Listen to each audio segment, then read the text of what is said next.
inside her arms. Good girl. She pulled away from Laurie, gently folded the towel into a cube, and placed it in an open bin bag. Right then, what about this old kettle? Beth remembered it vaguely from the long-distant landscape of her childhood. It had started smoking one morning, she recalled, smoking and making ominous buzzing sounds. Dad had turned the electricity off at the mains, unplugged the thing, and as far as she could recall, had thrown it in the bin.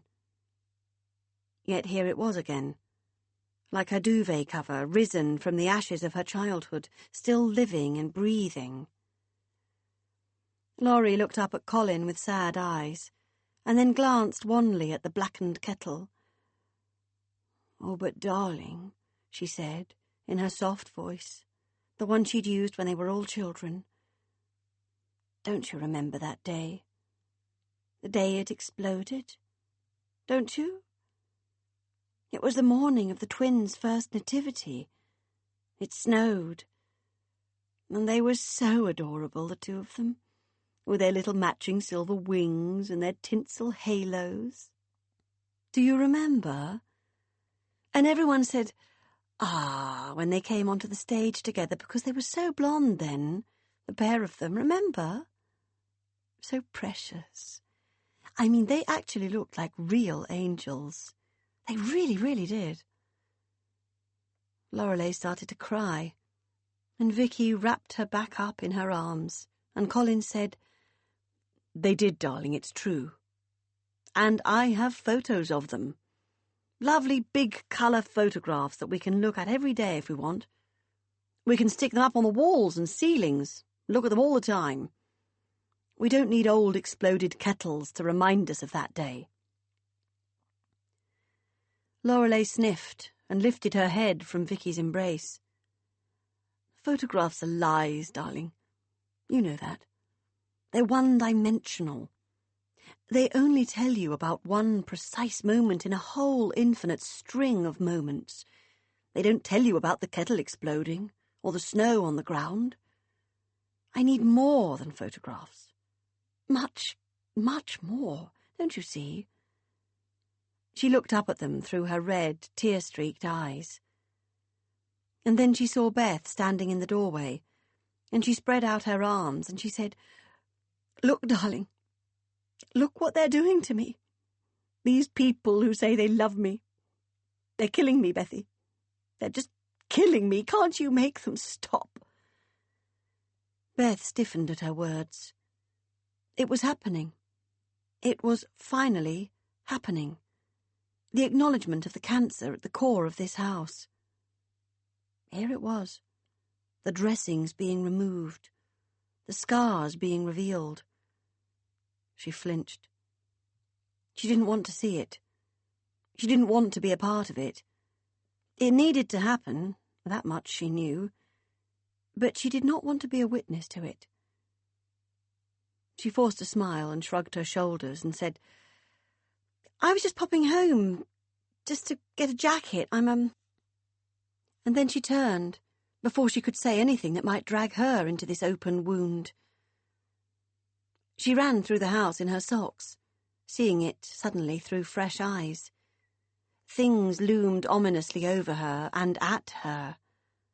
How had she not noticed before how dirty everything had got? The layers of children's drawings on the kitchen walls, splattered with cooking grease and dirt, held up with grubby yellow slivers of old sellotape. The mountains of bin bags covered in dust. The piles of old rags, some stiff with whatever historical fluid they had last been used to absorb. She picked her way up the staircase, past piles of dirty trainers, who knows whose, past mugs and plates with unidentifiable colonies growing on them, heaps of paperwork and tatty magazines. And the books, teetering towers of them. She stared at one here by her feet, something from the 70s called The Best of Clifford D. Simak, with a fantasy illustration of a spaceship on the cover. Who was Clifford D. Simak? And which member of this household had ever had an interest in science fiction? Not one. So why was it here? Where had it come from? And how had her old duvet cover found its way back into the house? She dropped the tatty paperback and ran for her room. She noticed, properly, for maybe the first time, that in order to get to her room, she needed at 2 separate points to turn sideways on in order to navigate her way through piles of bags and boxes that had formed the beginnings of a corridor. When had that happened? She was sure that was a recent development. And then she pulled open her bedroom door, the movement of which was impeded at 90 degrees by yet another pile of her mother's possessions, a cash-and-carry box of pink light bulbs, and slammed it hard behind her. She waited for a sense of relief to flood through her, a sense of disconnection from her mother's madness. But as she glanced around her room, she saw the truth for herself. Clothes left piled up and unhung. 30 different mascaras on her dressing table. Shoes jumbled up in mismatching chaos inside an old cardboard box. There was nothing nice in here. Nothing pretty. No order, no control. It was a dumping ground. She thought of her desk at work, of the neat rows of filing boxes, the tiger-stripe orchid in a shiny black pot, the sun streaming through the clean windows onto her light ash furniture, her manicured fingernails set above her newly vacuumed keyboard, her hair neatly folded up on the back of her head, and the lines of people who came in and out of her office all day, at whom she flashed a sparkling smile of efficiency and self-assurance. What would they think if they could see her now? Who would they think she was? From downstairs, she could hear the sound of her mother wailing about a broken plant pot. She lay down upon her bed. She had not changed her sheets, she now realized, for nearly 2 months. And she stared up at the ceiling. She sighed at the strings of cobwebs hanging from the cornices, and she thought of the cupboard full of unused dusters and brooms and sweepers and mops downstairs that exploded open every time you touched the door. And she thought about Bill and Meg in their Mediterranean idyll. And this time she took not an iota of pleasure from the image of Meg oozing out of her sensible size 16 swimsuit. She saw herself, possibly for the first time in her life, objectively. She was a prisoner. But not, as she'd always told herself, because her mother needed her. Her mother didn't need her. Her mother had Vicky. Her mother had her house and her stuff. No. Beth was a prisoner entirely of her own making. And it was time to go. The only thing keeping her here, apart from her own guilt, was Bill, her sister's partner, who barely even looked at her when he picked her up from the station these days, who didn't call for weeks on end, who hadn't taken her bra off during sex for over a year. That had to end too. It all had to end. Right now. And at the very same moment that she felt her lungs about to fill up with self-hatred and drown her, she heard her phone buzzing from within her backpack.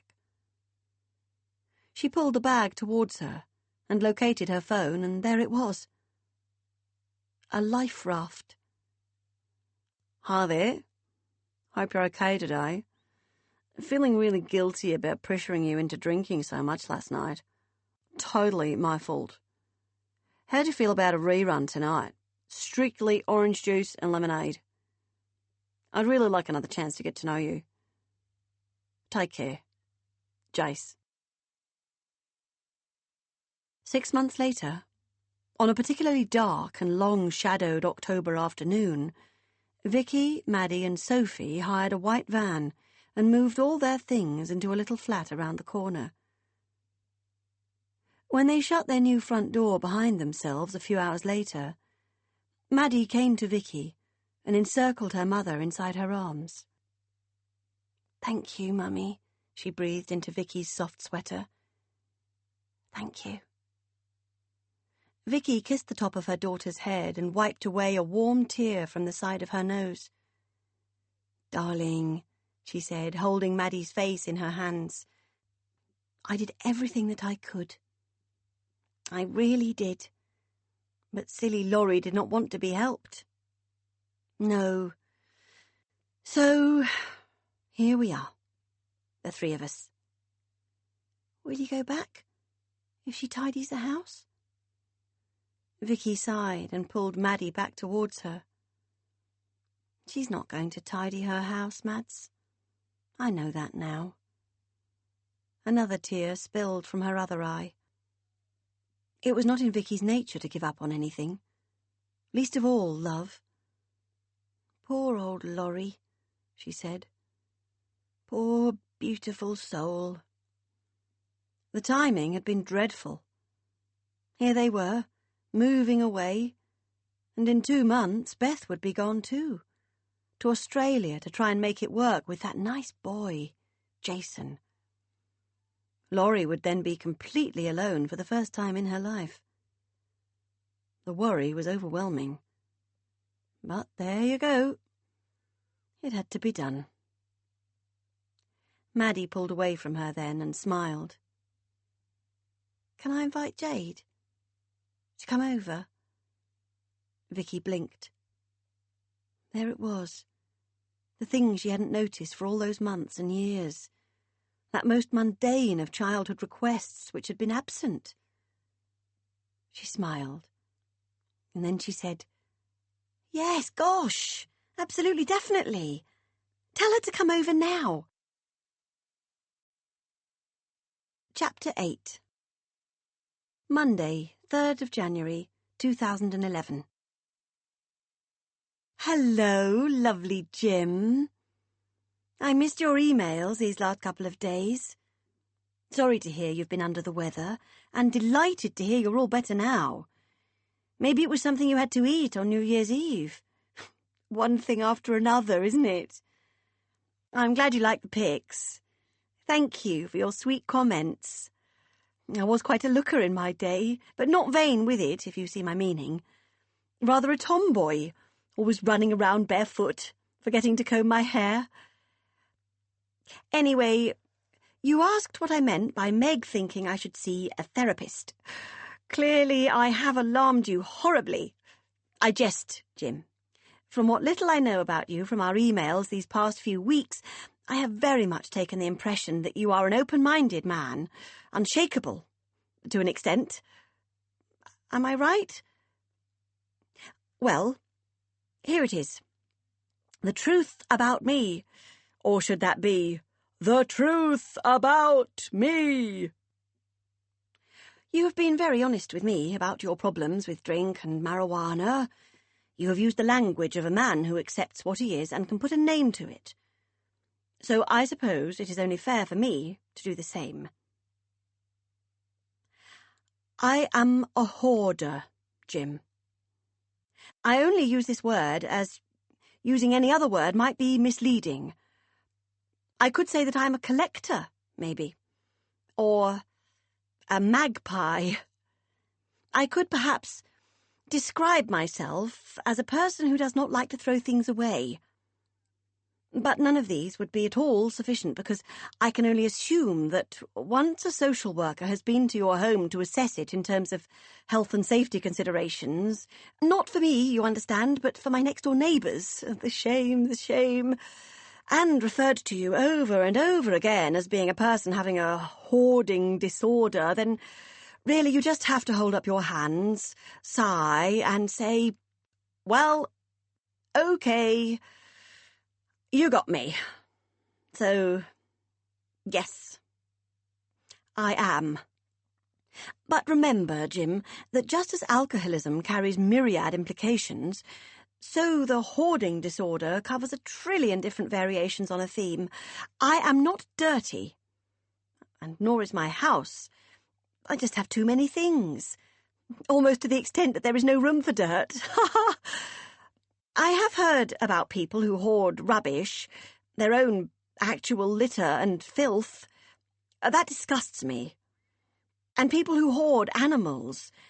Now that is particularly awful, as obviously there is suffering involved. Those poor animals. Me? I just buy too many things. I also like to keep what I call souvenirs of moments from my life. Objects that I can pick up and look at and remember something that may have been forgotten to me otherwise. The human memory is such a cruel, frustrating thing, the way it just discards things without asking permission. Precious things. At least here, in my house, I have control over my memories. Of course, nobody understands. When I say that Meg and I argue, this is what we nearly always argue about. She thinks it is a matter of tidying up, of having a clear out. She has absolutely no idea. And she, I fear, has gone too far the other way. I would call her a neat freak. She's mad about cleanliness and order and minimalism, and she has 4 children. It confounds me. So I have asked her not to come to my house anymore.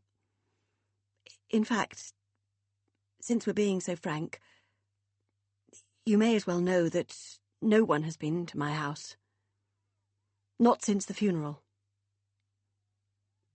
Something happened at that funeral. It was the most appalling day. I'll tell you about it another time. Let's keep this bite-sized for now. But I made a decision that day that I needed to batten down the hatches and be on my own. Don't misinterpret that, though, Jim. I am still quite social. In the shops I visit, I am a loyal, beloved customer. I wave and say hello to friends and neighbours. I take phone calls and send emails and accept invitations, within reason. But here, in my home, I am best left alone. I am happy. Well, this has been a long one, but I suppose it was quite a big one. Much love to you, lovely Jim. Please write soon. I am finding your emails to be absolutely the brightest stars in my day. L. Kiss, kiss, kiss, kiss, kiss. April 2011. Molly and Meg sat in silence in the fridge-like cool of the people carrier, absorbing the facts that had just been gently ladled over them by a lady called Stella Richards with a sweet-toned voice in a wood-panelled office in the county offices in St. George's Road. Lorelei had died of an undiagnosed and untreated tuberculosis brought about by severe malnutrition.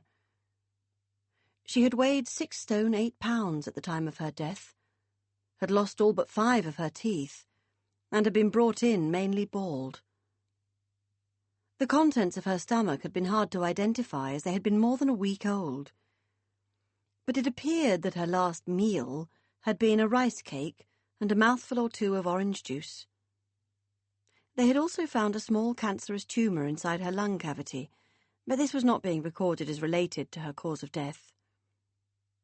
There was more, but Meg had stopped listening at the realisation that her mother had starved herself and then died a terrible, painful, protracted death in her car on the lay-by of an A-road 20 minutes from the village, all alone. While Meg sat in her comfortable home, surrounded by her hearty, and in one particular case, worryingly overweight, children, watching the Great British Bake Off and drinking nice wine. "Shit," said Molly. Said Meg. She wanted to shower now. A really long one with scalding water, one that left her pink and raw. That was totally the saddest, worst thing I've ever heard. Meg glanced at her daughter, covered her hand with hers. "I'm really sorry," she said. "Really sorry." Christ, if that doesn't constitute inappropriate for a teenage girl, then it doesn't bear thinking about what else they're dealing with in that place. "It's fine," said Molly. I'm glad... She paused, then squeezed Meg's hand. I'm glad you didn't have to listen to all that by yourself. Bloody woman, said Meg, suddenly filled with the old sense of exasperation and impotent fury she'd been filled with for most of her life. She bashed the steering wheel with the heel of her hand. Bloody ridiculous, stupid, awful woman. A rice cake, a fucking rice cake. Like an anorexic teenager, for Christ's sake. Oh! She took her hand from Molly's and slammed them both down hard against the steering wheel. She shouted out again and then exhaled, calmed herself. Sorry, darling, she said. I'm sorry, I'm just so cross about all this. So cross! She never had a clue. Never had any idea how to care for people, including herself. She knew how to love them, but never to care for them. And if she'd had a shred of normal, decent, oh God, I don't know, humanity, she would not have left me with all this, all her disgusting filth and shit and mess. It's all just so lurid. My whole revolting family. Just one disgusting, lurid thing after another. She brought herself to a sudden halt. Too much. Way too much. Molly looked at her. You okay, Mum? She said. Meg exhaled again, forced a smile. Yes, she said, running her hand down the side of Molly's cheek. Yes, She sighed. I'm just dealing with a toxic family. I've managed to keep them away for all these years, and now they're all drifting back, and I know it has to happen, but still, it's a lot to take on board. And as she said these words, her phone rang. Once again, the number was unknown. She took the call on her hands free. Yes, she replied cautiously. Meggie? She sighed. Dad? Hello, my darling. I'm just calling to say that I'm on my way. From the airport. I'll be there in an hour. Shall I meet you at the house? Meg breathed in deeply. Are you alone? She said. Yes, of course. Good, said Meg, her mouth set hard. Come to our hotel. I'll meet you in reception. Good, excellent. And, darling, how are... But Meg hung up before her father could finish his question. April 2004. He had not been to the airport for months. He had not left his neighbourhood for months. It was strange to be back amongst the hubbub of normal people.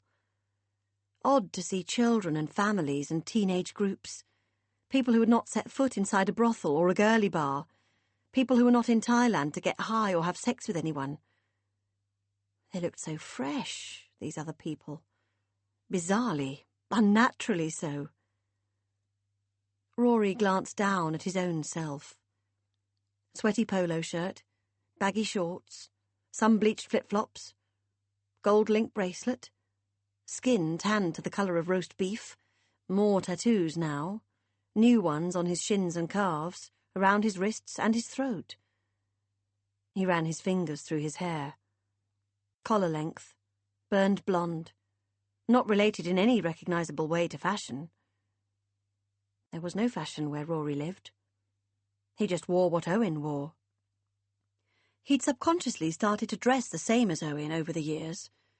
Polo shirt with the collar up, gold jewellery, shades on the top of his head, beads around his neck, trainers, flip-flops, combat shorts. He could be anyone from anywhere. He could be American, Australian, South African.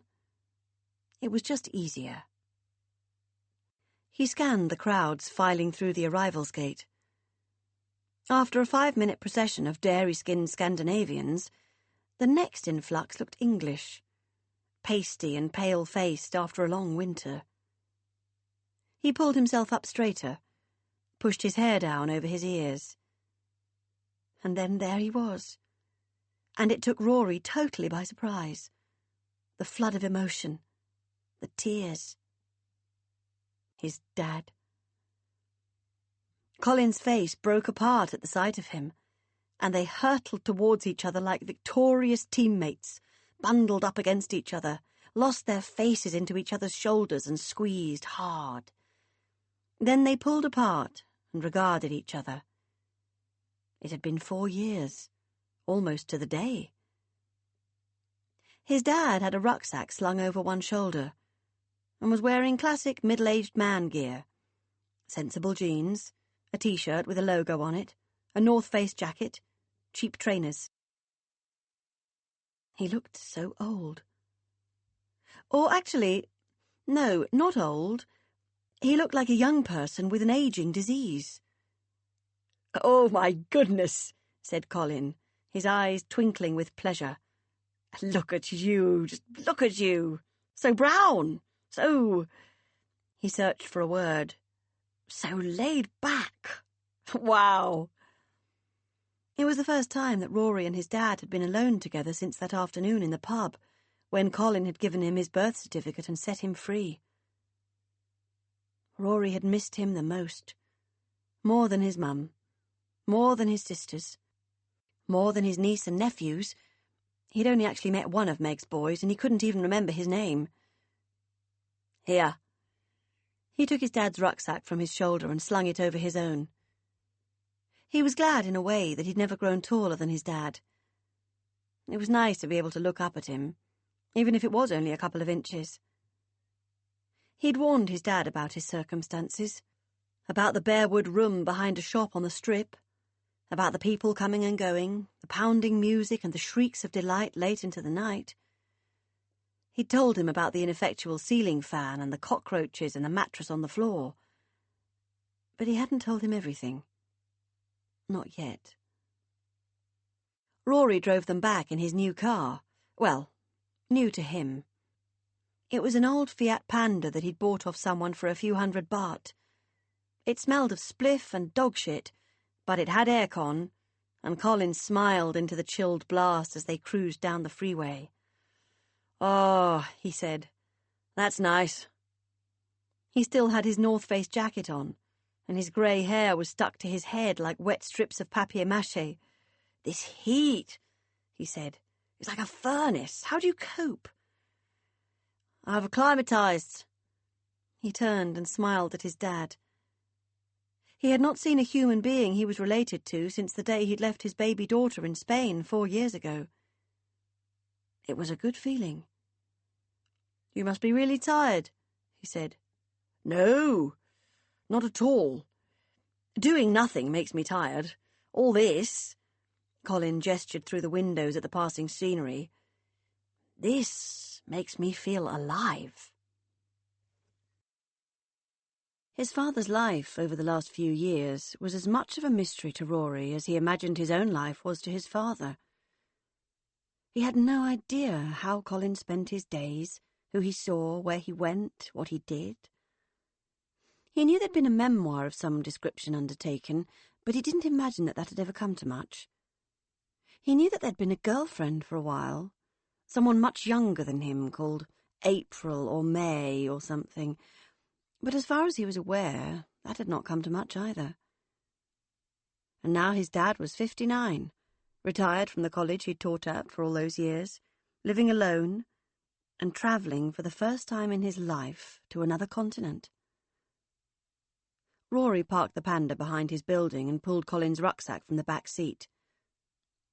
"Welcome to my very humble abode." His room was behind a curtain made of shredded multicoloured plastic. One of the girls from the bar was sitting on his back step, breastfeeding her baby. "Dad, this is Rochana. Rochana, this is my dad, Colin." Rochana's face lit up, and she pulled the baby's mouth off her breast and got to her feet, barely 5 foot, in cut-off shorts and a halter-neck top. "Ah, your father! So nice, so nice!" She shook his hand, and Colin beamed at her and stroked her baby's hair and said, "What a lovely baby. How old is she?" "She's 9 months. She's my angel." Colin smiled again, and Rory remembered how much his father had always liked babies. She's beautiful. What's her name? I call her Star, because when she's big, she will be a superstar. Rory realised that he had never asked Rochana what her baby's name was, because he was not interested in her baby, just in when she'd be able to go back to work full-time. He held the plastic curtain back for his father and ushered him through. "This is it," he said apologetically. "Oh," said his father, smiling stoically. "It's fine, it's perfectly nice." "No," Rory laughed, "it's a shithole. But it's just temporary while I'm saving." You could hear the lunchtime show through the back wall, the bang-bang of Evanescence, the tinny drone of the MC announcing the names of the girls. "Wow," said his dad. "I see what you mean about the noise. What a racket." "Yeah," said Rory. "All day, half the night. You get used to it, I promise." "It's fine," said Colin. "I didn't come here to sleep." Rory smiled, and didn't ask the question that threatened to spill from his lips. "Why did you come here?" He pulled a beer from his fridge and handed it to Colin. Then he opened one for himself and raised a toast. "To you, being here. I really appreciate it." "Nonsense," said Colin, slurping back the cold beer. "Thank you for letting me come. And I promise you I won't cramp your style. Whatever you need to do, just let me know, and I'll make myself scarce. I've wanted to come to Thailand since I was a student. There's plenty I can be getting on with." From the strip beyond the bar came the sounds of traffic. Horns blaring, mopeds humming, people shouting. "Well," said Rory, "I'm not working till tonight, so we can just hang for a while. What do you fancy doing?" "How about some lunch, some street food? Somewhere that does a good pad thai?" Rory smiled. If there was one thing he knew about his neighbourhood, it was where to get the best noodles. "Come on," he said. "Get that jacket off, put some shorts on. I'll take you out for lunch." It was strange seeing his neighbourhood through somebody else's eyes. So much of what Rory saw was under cover of night, standing on the street, in the phosphorescent glow of street lights and neon. Sunburned tourists who'd been drinking since noon. Stag parties and sad fucks, perverts and freaks. He slept most of the day, while the families and the normal folk were gallivanting on the strip and on the beach. By the time he woke up, they were moving on, packing up their bags, heading to hotels and guest houses for showers and early suppers. Even when he was awake during the day, he only really absorbed the elements of the world he knew. He saw the girls from the bars looking wan and out of sorts. He saw the punters, the dealers, the ravers, all rendered strangely distorted by being out of their nighttime context. But now, here, in this clean midday, with his sweet father by his side, he saw that he lived in a bustling seaside town. A town where you could buy souvenirs and ice cream, Now magazine and the Daily Mail. If you hadn't witnessed the underbelly, you might not even notice it was there. They sat on pavement-mounted stools by a small noodle stall. The guy who ran the stall was the son of the woman who ran the girls at the club. He was married to one of them. Even lunch was interwoven with sex. How are, said the noodle guy. "Hi, Rack. This is Colin, my dad." He didn't bother introducing him to his father. "Ah, good," said the man. "Very good. You want pad thai?" Colin rubbed his hands together. "Yes, please." "Chicken po?" "Chicken, thank you." Rory walked away from the stall, leaving his father there, watching intently as Rack threw things around in a wok. He would have to tell him eventually. He was going to be here for 4 days. He would have to tell him that he worked for Owen as a door manager at Owen's girly bar and as a runner for Owen's small but ever-growing cocaine dealership. He would have to tell him that he was a criminal. He tried to put him off coming. He told him his room was too small, he worked too many hours, but his dad had just said, "I don't mind." He'd batted away every attempt to make him change his mind, and eventually Rory had capitulated. Because, in fact, the benefits of seeing his father after all this time had far outweighed his discomfort at having to come clean about the life he was living out here. He just had to hope that his father would not judge him too harshly. "Oh, good God!" he heard Colin saying behind him. "Oh, my God!" He was halfway through a mouthful of noodles, and his eyes were rolling back in his head with pleasure. "This is the most incredible pad thai I have ever tasted in my life." "Oh," he lifted another forkful to his mouth. "How do you say thank you in Thai, Rory?" Rack passed Rory his noodles, and then Rory and Colin sat up at the bar and ate them together, facing a wall. "So," said Rory, "how is everyone? Dare I ask?" Colin groaned and wiped some grease from his chin. "You mean Mum?" "Well, yeah, mainly, I suppose." "She's okay," said Colin. "She's still not got over Beth moving away. I mean, she was 31 years old, for God's sake. I don't know what your mother was expecting, that she would stay at home forever." "I think she thought we'd all stay at home forever. I think she thought that none of us would ever want to be anywhere else." Colin sighed. I know. Poor Mum." "And how's she doing without Vicky?" "Not good. I mean, Vicky still comes to stay every other weekend when the girls are with Tim, and Meg comes up with the little ones as often as she can. And obviously I'm just next door. But basically she's on her own. For the first time in her life. And the house? Appalling. Health and safety hazard. She completely filled Vicky's girls' room, your old one, the minute they moved out. And then about 30 seconds after Beth went to Australia, she started dumping stuff in there. And there's been a worrying development. She started hoarding newspapers. Oh, shit. Yes. I know. I've written to that TV show. Which TV show? Life Laundry. You know, on the BBC. They clear out people's houses for them.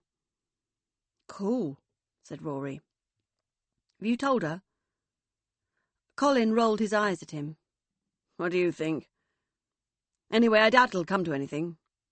I don't even know if they're going to make another series. But it seemed worth a try. I mean, I just really don't know where to turn. We all keep trying, me, Vicky, Meg. We're always trying to persuade her, thinking up new and ingenious ways of convincing her to part with things. But if anything, it makes her worse. So... He shrugged and blew out his cheeks. Well, you know, you just kind of give up eventually, don't you? When someone doesn't want to help themselves. There's only so much you can do, and... He smiled sadly. I'm not sure I can help her anymore. Rory scraped the last noodles from the side of the container and licked them from his plastic fork. He wiped his mouth with a paper towel and considered the issue of his mother. He was so distant from it over here. He barely thought about it. The concept of a troubled, lonely, middle-class, gay 58-year-old living alone in dusty squalor in a chocolate-box cottage in the heart of the Cotswolds was a hard one to grasp in the context of his sweaty, noisy, hectic, foreign red-light existence.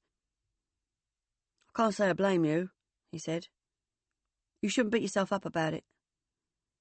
Colin smiled and dropped a screwed-up paper napkin into his empty noodle container. I'll try not to, he said. And then his face became serious. And what about you, my boy? What's the story with you and Kaylee and the little one? Rory groaned. He dropped his head into his hands and growled. Just the merest thought of Kaylee and Tia always felt like a knife in his chest. There's nothing to say. No story. I haven't heard from her. But then she doesn't know where I am, so I wasn't expecting to, really. He braced his body for his father's response to his next question. Have you... has she been in touch with you lately? Yes, Colin replied simply. Yes. We email each other a lot, at least once a week. And, she comes over every Christmas, just for a night, on her way back to Ireland. She and Tia. She's a lovely little thing, Really quite spectacular. Rory shrugged. He'd already had a full report on these Christmas visits. His father sent him long emails about them, attaching photographs which Rory did not open. He'd made that mistake once before, when his father had gone to Spain to visit Kaylee and the baby a few months after Rory had left. He'd clicked on the attachment unthinkingly, and then nearly fallen against the wall with the shock of it. His baby, who had still been a colic-ridden, screaming blob of nothing much when he'd said goodbye to her at 8 months old. And there she was, suddenly, magically, at 14 months, with a ribbon in her hair, smiling and long-lashed, standing upright in jeans and sandals. A proper little girl. He'd looked at the photo for long enough to gauge that Tia looked just like him, and then he'd pressed delete. He'd made his decision. He had to live with it. Good, he said. She's got a new partner, Kaylee. Oh, yeah? Yes, he's an artist, I think. Fair bit older than her. Has a daughter of his own. I think she's very happy. Rory nodded, just once. He wanted to scream at his dad to shut up, to stop talking. He wanted to yell at him that he had moved on, that he had drawn a line, that was then and this was now, and he had made a deliberate decision not to lug his baggage around with him. But Kaylee had other ideas. She had completely inveigled her way into Colin's affections. Her and the girl. And Rory could not, in all reasonableness, expect his dad not to bring it up when it was such an important part of his life. But it was not an important part of his life. Kaylee was supposed to have left him breathless in her wake. Instead, she'd tied him up with string and wire to live out the rest of his life putting food on the table and having to beg for sex. She had broken the terms of their unwritten agreement. She had taken him to the wrong place. He had learned not to feel guilty about what he'd done on that shocking June afternoon nearly 4 years ago. He had dealt with it. But here was his lovely dad, who did not understand what Rory had done, and thought that he still had the power to change things. He did not. Good, he said again. I'm really glad for her. His father paused, looked at him thoughtfully, and then said, She calls him Dad. The statement did not register at first. Tia, Colin continued. She calls the new boyfriend Dad. Oh, he said. He nodded. Right. Yes, I wondered if you, how you might feel about that. I mean, I felt you should know. Rory nodded again and said, Yeah, thank you. That's good then, suppose. He looked at his dad and saw raw disappointment in his pale eyes. Colin sighed and said, I suppose. It depends, really, on what you want. On what your plans are. Well, yeah, I mean, my plan's pretty much just staying here, working hard, seeing what happens. I still feel too young to be a dad. I still feel like I'm 16. He looked into his father's eyes beseechingly, feeling suddenly that he wanted to go home, that he wanted Colin to tuck him in his rucksack and take him home, that he wanted it to be Easter Sunday and for them all to be there, him and his sisters and his brother, saving the foils, holding back on the roast potatoes, being a tribe. because it was true. He did still feel 16. But it wasn't true that he had a plan. He had no idea what he was doing here or where he was heading. He was lost. Totally lost. Without Owen here to tell him what to do next, he'd be clueless. He smiled at his dad and he said, "I'm really glad you're here, though. Really, really glad." His father's eyes filled with tears suddenly, and he grasped Rory's hands in his and squeezed them way too hard. "Me too, son," he said. "Me too." There was only one way to handle that first night with his dad. Only one way to tell his father the truth about himself. And that was to take him to work with him. He showered himself and dressed himself in his work gear. Crisp white shirt, black trousers, sunglasses, sensible shoes in case he had to chase anyone. His dad said, "Wow, look at you! And you scrub up well," and put on a scruffy t-shirt and shorts with his heinous Velcro-strapped sandals. "So what is it you do here exactly?" his dad said as they turned the corner towards the front of the club. "I'm a doorman." Colin laughed. "Ha!" he said. "A bouncer! Of all the things!" They walked into the club, past the curious gaze of the cashier at the front desk, past the spangled walls and into the dark womb of the club. It was early, the doors not yet open to the public. Without the girls there, it could be any old bar, any old nightclub. A guy called Ben washed glasses behind the bar and nodded a hello to Rory and his dad. A girl, still in her own clothes but already fully made up, passed them on her way to the bar. She hugged Rory to her and called him sweetie. Colin looked at him curiously and Rory shrugged. His father would put the pieces of the jigsaw together eventually. He knocked on the door of Owen's office. "It's me." "Come in." Owen sat behind his desk, all muscles and money and too much aftershave. But still, he found a sweet smile for Rory's dad and a big warm handshake, and Rory could tell that his dad was impressed. Everyone who met Owen was impressed. "An honour to meet you, sir," he said. Rory saw Colin's look of surprise at being referred to as sir by an Englishman. "Likewise," he said. "How long you staying for?" "4 nights." Owen sat back down in his big leather chair and said, "Not long, then. A flying visit." "Yes, sadly so. I was hoping Rory might be able to take some time off, that we might be able to travel around a bit together, but he says he's too busy." Owen laughed and smiled apologetically. "Yeah, that'll be my fault. Sorry, Mr. Bird." "Call me Colin." "Colin. Yeah, I run a very tight ship, and I don't really trust anyone. So if Rory's not here, then there's no one else to put on the door, and if there's no one on the door, the club can't open." He shrugged and smiled again. Colin nodded and said, "Yes, sure. But still," Owen continued, "you've got the days free. Plenty to see, plenty to do." He suggested the ocean beyond the doors of the club with his big tanned arms, and then leaned back into his chair. It was odd to Rory, observing his friend, his boss, this man he'd seen every day of his life for the past 4 years, seeing him suddenly through someone else's eyes.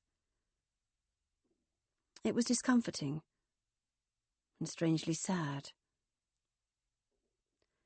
Outside the office door, the music had been turned up louder. Rory could hear the girls starting to filter through into the club. Owen smiled at him. "Looks like you're up," he said. Then he got to his feet, all 6 foot odd of him, shook Colin again by the hand, smiled that dimpled smile, wished him well, told him drinks were on the house. Rory led his dad out of the office and towards the front door. The girls were everywhere now, in their work clothes, rhinestone bikinis, hot pants, sequined bras. They oozed and they wriggled and they clucked and they touched Rory's blonde hair with overextended fingernails. He turned to his father as they came out onto the pavement, and his father looked at him and said, "You left Kaylee and the baby for him?" Rory did not reply. "Jesus, Rory, the man's a buffoon. I mean, look at him." "I don't trust anyone." He rolled his shoulders, mimicked Owen's Essex growl. "Who does he think he is? Tony bloody Soprano?" Colin laughed. "He's my friend," Rory replied quietly, unclipping the velvet rope from the club entrance, waving through two young men in rugby shirts. "You think?" said Colin. "He doesn't look like the kind of guy who has friends." Rory shrugged. "He doesn't have friends, but he has me. We're like brothers." Colin threw him a look. "We are. We're soulmates. It's weird, I can't explain it." Colin continued to stare at him inscrutably. "And this place, it's a titty bar, right?" "Well, yeah, pretty much." Colin laughed again and rocked back on his heels, his gaze reaching into the darkening sky as though there might be something more edifying up there. "Pretty much," he repeated. "Right." He sighed, dropped his gaze to the ground. "Oh, son." "What?" "This," Colin exclaimed. "And what you left behind. Tia, Kaylee, it's... Oh, Christ. Rory, what the hell is it you're looking for exactly?" Rory waved a relatively sober stag party through and scuffed his shoes against the pavement.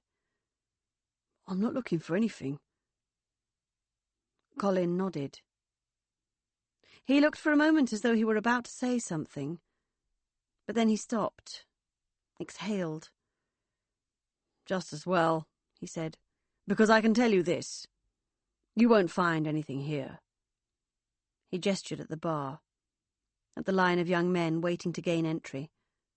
"You won't find anything at all." "Oh, my God!" Meg dropped her weekend case on the doormat and stared at the scene before her. Behind her, the three children tried to see what she was looking at. "What?" said Molly. "Is it really bad?" "Oh, my God," she repeated. Molly squeezed past her. "Let me see," she urged. She came to a standstill in front of Meg and said, "Oh, my God." Then she turned to Meg and she said, "I don't want to go in, Mummy.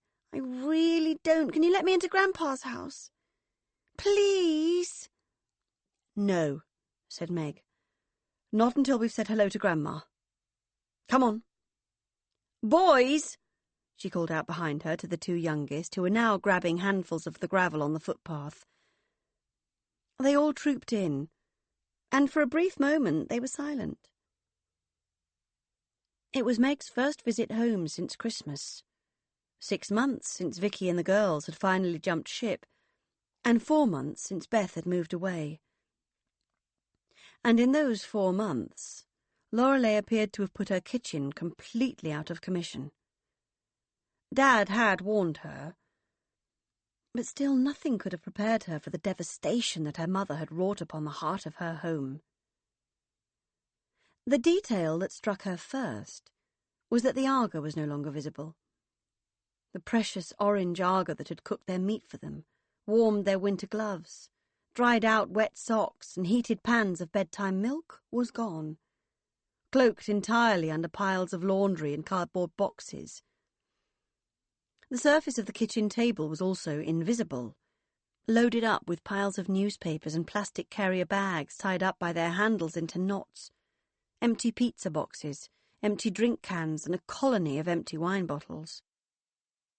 The old butler's sink was packed up with jam jars and old cellophane in various colours, and the kitchen blind had come off its fittings and was slung diagonally across the window. Meg lifted her foot experimentally from the flagstones and was unsurprised when it came away with a gluey slurp. "Come on, you lot," she called to her children. "Let's go and find Grandma." "Mum," she called out, walking blindly through the wreckage of her childhood kitchen. "Mum, we're here." She had not wanted to come.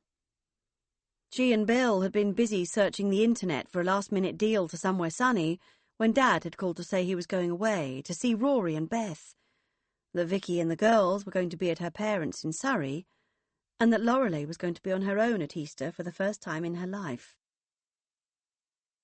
She'd ummed and ahed, and mentally measured out the constituent ingredients of guilt, duty, resentment and selfishness until she'd finally come up with a recipe for doing the right thing.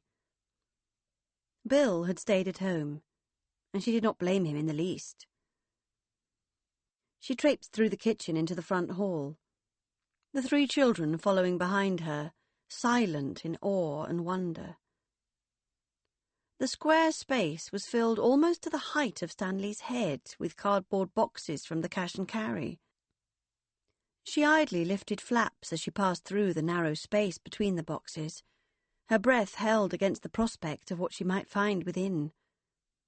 200 citronella tea lights, 100 multicoloured disposable tablecloths, 20 packets of mixed gold and silver Christmas decorations, 24 packets of Betty Crocker Halloween cupcake mix, 40 pink polka dot washing up brushes, 50 1-litre cartons of Aptamil follow-on milk. She let the flap of this last box drop in horror. Aptamil follow-on milk? When there were no babies in the family? She checked the side of the box and saw that its contents had a consume-by date of August 2001. She sighed. "Mum? We're here." They picked their way through the 2 opposing walls of things that snaked their way up the staircase, leaving a 2-foot gap in the middle. "Mummy," hissed Alfie urgently, as though... Hi, just a quick pause. Take a moment to relax and breathe.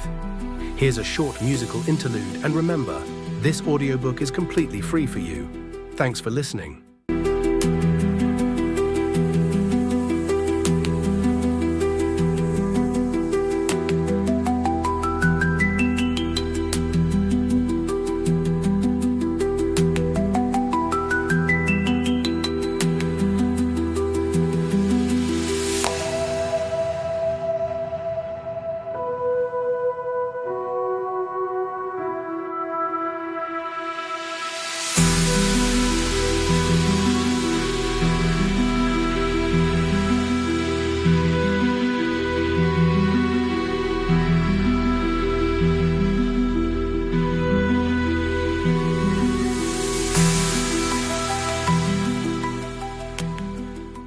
Something important had just this minute occurred to him.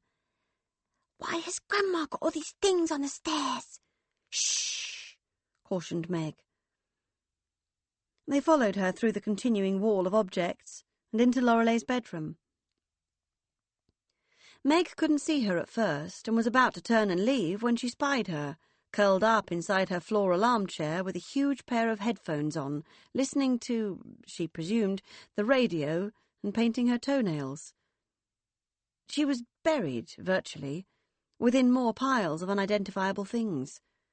An amorphous mass of bags and boxes and paper and clothes, with occasional unexpected outshoots of lamps and broken furniture, hairdryers and ironing boards. And her mother, like a frog on a lily pad in the very centre of it all. "Oh," she said, pulling away her gigantic headphones and peering up at Meg suspiciously. "Hello, darling. I didn't hear you come in." "Well, no," said Meg. "You wouldn't really, would you, with those big things over your ears? I did tell you we'd be here at 3, and now it's exactly 5 past. "Oh, yes, of course it is. I was just listening to the 3 o'clock news. Oh, silly me, I completely forgot. Hello, you three, she cried out to the children clustered nervously behind Megan's back. I'd say come in, but as you can see... She spread her arms apologetically and laughed. Jesus Christ, Mum. I mean... just... Jesus. Meg was having trouble breathing properly. There was a tightness around her stomach and her chest, and a kind of putrid green mist clouding her thought processes. She could think of no vocabulary to properly express herself. She could think of nothing beyond her overwhelming need to turn and leave. This instant. Pack everything and everyone back into her fragrant, newly valeted... You had to have it done at least once a month when you had 3 small children, otherwise things started to take root on the upholstery, people carrier, and set off back to London at a significant rate of knots. She thought of her house in a neat terrace off Kentish Town Road. She thought of her 2,000-odd square feet of shiny wood laminate floors and her immaculate cream carpets, the rows of storage boxes stacked neatly inside cupboards, and the sparkling granite surfaces in her kitchen. She thought of her gleaming windows, washed once a season on a contract, and her louvered shutters, which she cleaned with a toothbrush to remove the film of dust from between the slats. She thought of her monthly clear-outs, the ones that made the children gripe and groan, and Bill look at her as if she had a screw loose, as if she should get a life. And then she looked at her will-o'-the-wisp of a mother buried under a mountain of her own seething shit, and she felt herself breathe easier. She was not the mad one in this family. Whatever her family might say. This was madness. Right here. She pulled back her shoulders and she said, "What the hell have you done to your house?" Lorelei shrugged, as if she could care less. Then she sighed and said, I know, it's... well, let's call it a work in progress." "Mum, this is not a work in progress. Do not dignify it with such a ridiculous description. This is a disaster, plain and simple. I'm calling the council." Her dad had warned her to go easy, but... going easy was not in Meg's repertoire. And she saw exactly how too far she had gone, as the colour slowly left Lorelei's face and her features pinched together and her hands turned into fists. "Don't you bloody dare!" she growled. "Don't you bloody dare!" Meg felt a pair of small arms grip her tightly around the legs, and she hustled the children back onto the landing and said, "Wait there. 1 minute. I'll be 1 minute, and then we'll all go out in the garden. Okay?" She stepped back into the entrance to her mother's room and said, "Please don't swear in front of the children, Mum." Lorelei tutted and folded her arms. "I'm going to take them out in the garden to play. Will you join us?" She tutted again. "Well, let's put it this way. I can't spend another second up here. I'm feeling half mad already with all this..." She whispered it. "Shit. We've driven halfway across the country to come and see you, so please, come outside. Okay?" Lorelei nodded and sighed. "Yes," she said, "but I'll have to wait for my nails to dry first." Her mood brightened at the mention of her toenails. She pulled up one long leg so that her toes appeared over the mountain of things, and she curled them down so that they faced Megan. And then she smiled her yellowing, snaggle-toothed smile and said, "Look, periwinkle. Isn't that the most divine colour you've ever seen?" Meg flinched when she saw her mother appear in the garden 10 minutes later. She shuffled nervously through the garden door, as though there might be wolves or bears. She was wrapped up in a huge rainbow-striped Angora cardigan, one she'd owned for most of her life, under which she wore pink floral leggings that hung loose from her spindly legs. On her feet were leopard print slippers with fur trim, and her long grey hair was piled on top of her head, bar a long shank that fell down her back like a piece of dirty rope. She forced a smile and took another tentative step out onto the flagstones. "Chilly out here, isn't it, darling?" she muttered. "Yes," Meg replied, "but at least the children aren't in danger of being buried alive under an avalanche of your total and utter shit." "Oh, Meggie." "No, Mum. Sorry, this is not about me, okay? This is not about being horrible Meg, always the villain of the piece. This is about you, about what you're doing to yourself, to your home. I mean, look at it." She flapped her arms angrily towards the back of the house. "Look at this beautiful place. There are people in this world who would kill to live in this house, in this village, to have what you've got. And you're trashing it, Mum. I mean, what are you thinking? What on earth are you thinking?" Lorelei put a hand against the flint wall of the house. She caressed the stone gently and sighed. "I love this house," she said. "You know I do. It's the only thing that's never let me down." "Then why are you treating it so badly?" She looked up at Meg, her green eyes full of hurt and devoid of understanding. "This house looks after me," she said. "That's more than anyone else in this family does." Meg breathed in hard. Go easy, she thought to herself. Go easy. "What have you been eating?" she asked. Lorelei shrugged. "I eat," she said. "Yes, but what?"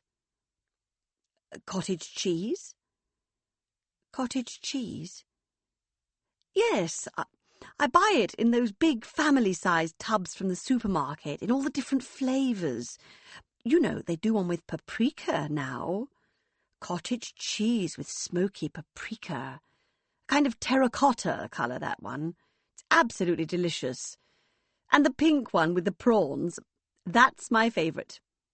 And I have lots of rice cakes. They all come in delicious flavours too. So I kind of mix and match them together. Infinite combinations." Her face had lit up with all this talk of cottage cheese and rice cakes, and she was kneading the hem of her cardigan manically with her fists. "What else?" said Megan. "Apart from cottage cheese." "Biscuits," she said. "Bread. Sweeties. Oh, and those donut things." She let her cardigan fall and clicked her fingers while she searched for the word. "What are they called? They're so pretty. They come in a big box, and they've all different toppings and different colours. From America, Krispy Kremes." "Yes! Those. I treat myself every week. In fact, I think there's a couple left. Shall I get them out for the children?" Megan shook her head vehemently. "No," she snapped.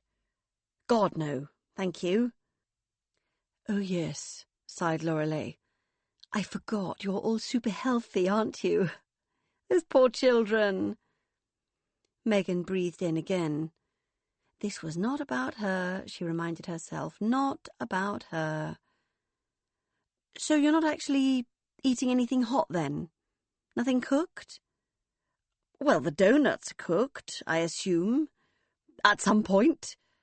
"No, Mum, you know what I mean. You've no kitchen appliances to cook with. They're all buried. So you're not eating anything hot." "No, darling, that is not actually true. I go to Vicky's at least twice a week, and she cooks for me." Megan rolled her eyes. Bloody Vicky, absolving her mother yet again of her basic responsibilities to herself. "And Daddy often pops something over when he's at home, which isn't very often these days." "So what exactly do you do all day?" "I listen to the radio. I go to the shops. I see Vicky and the girls. I surf the internet. I'm a silver surfer, apparently. I heard that on the radio the other day," she giggled. "And I still volunteer at the library once a week. So, It's not as if I'm just hanging around, doing nothing. Well, no. Clearly you have been doing something. Nobody accumulates that magnitude of crap without doing something proactive. I see you're hoarding newspapers now, as well as bulk buying baby milk and J-cloths. You know, that means you've reached the final stages of your affliction. Affliction, muttered Lorelei, and then she tutted. What are they for, Mother? The newspapers. I haven't read them yet. Right, and you're going to start reading them when, exactly? She tutted again. When I need to remember something. Like what? Oh, God, Maggie. You just don't understand, do you? You have never understood. Everything that I possess is part of the context. The context? Yes, the big picture. She made a frame with her hands, and then finally joined Meg at the garden table. For example, today, the 10th of April, 2004, Easter Saturday, the day that Meg and the children came to stay, the day that I wore my favourite rainbow cardigan and painted my toenails periwinkle, the day that was cloudy and cool with the threat of localised showers later, the day that I got an email from Daddy in Thailand telling me that he'd landed safely and was on his way out for dinner with Rory, the day that I had yet another argument with you, darling. She smiled sadly and looked tearful. Then she brought her shoulders up and said, So the newspaper fills in some of the gaps, of the context, of the big picture. So does the bottle of nail polish. Once it's empty, I can't throw it away, because it's like throwing away something that happened. It's like throwing away the email from Daddy and the visit from you. It's like throwing away the clouds in the sky and the chill in the air and the very moment we're living in. Do you see, darling? Do you see? Meg shrugged and smiled tightly. No, she said softly. I really don't. Oh, well, said Lorelei. I didn't really expect you to. We've never seen eye to eye, you and I. You've never understood me. She sighed. It's fine. Other people get me. You don't have to. She reached across the damp wood of the table and squeezed Megan's hand. It wasn't a gesture of affection. It was a gesture of reassurance. It was saying, Never mind, darling. We can't all be perfect children. Megan could hear the children playing in the lower garden. She was heartened to see that her mother hadn't destroyed the garden too. Between her father and Vicky, it was still a picture postcard idyll of roses and meandering pathways, bowers and lovingly striped lawns. She stared overhead at the threatening sky, hoping that it would not deliver the forecast showers, that she would be able to spend the rest of the day out here and not have to venture back into that hellhole. Then she pulled her hand away from her mother's and said, But what about the rest of it? All the cash and carry stuff. Why, for example, is there a bottle of follow-on milk in the hallway that expired 3 years ago?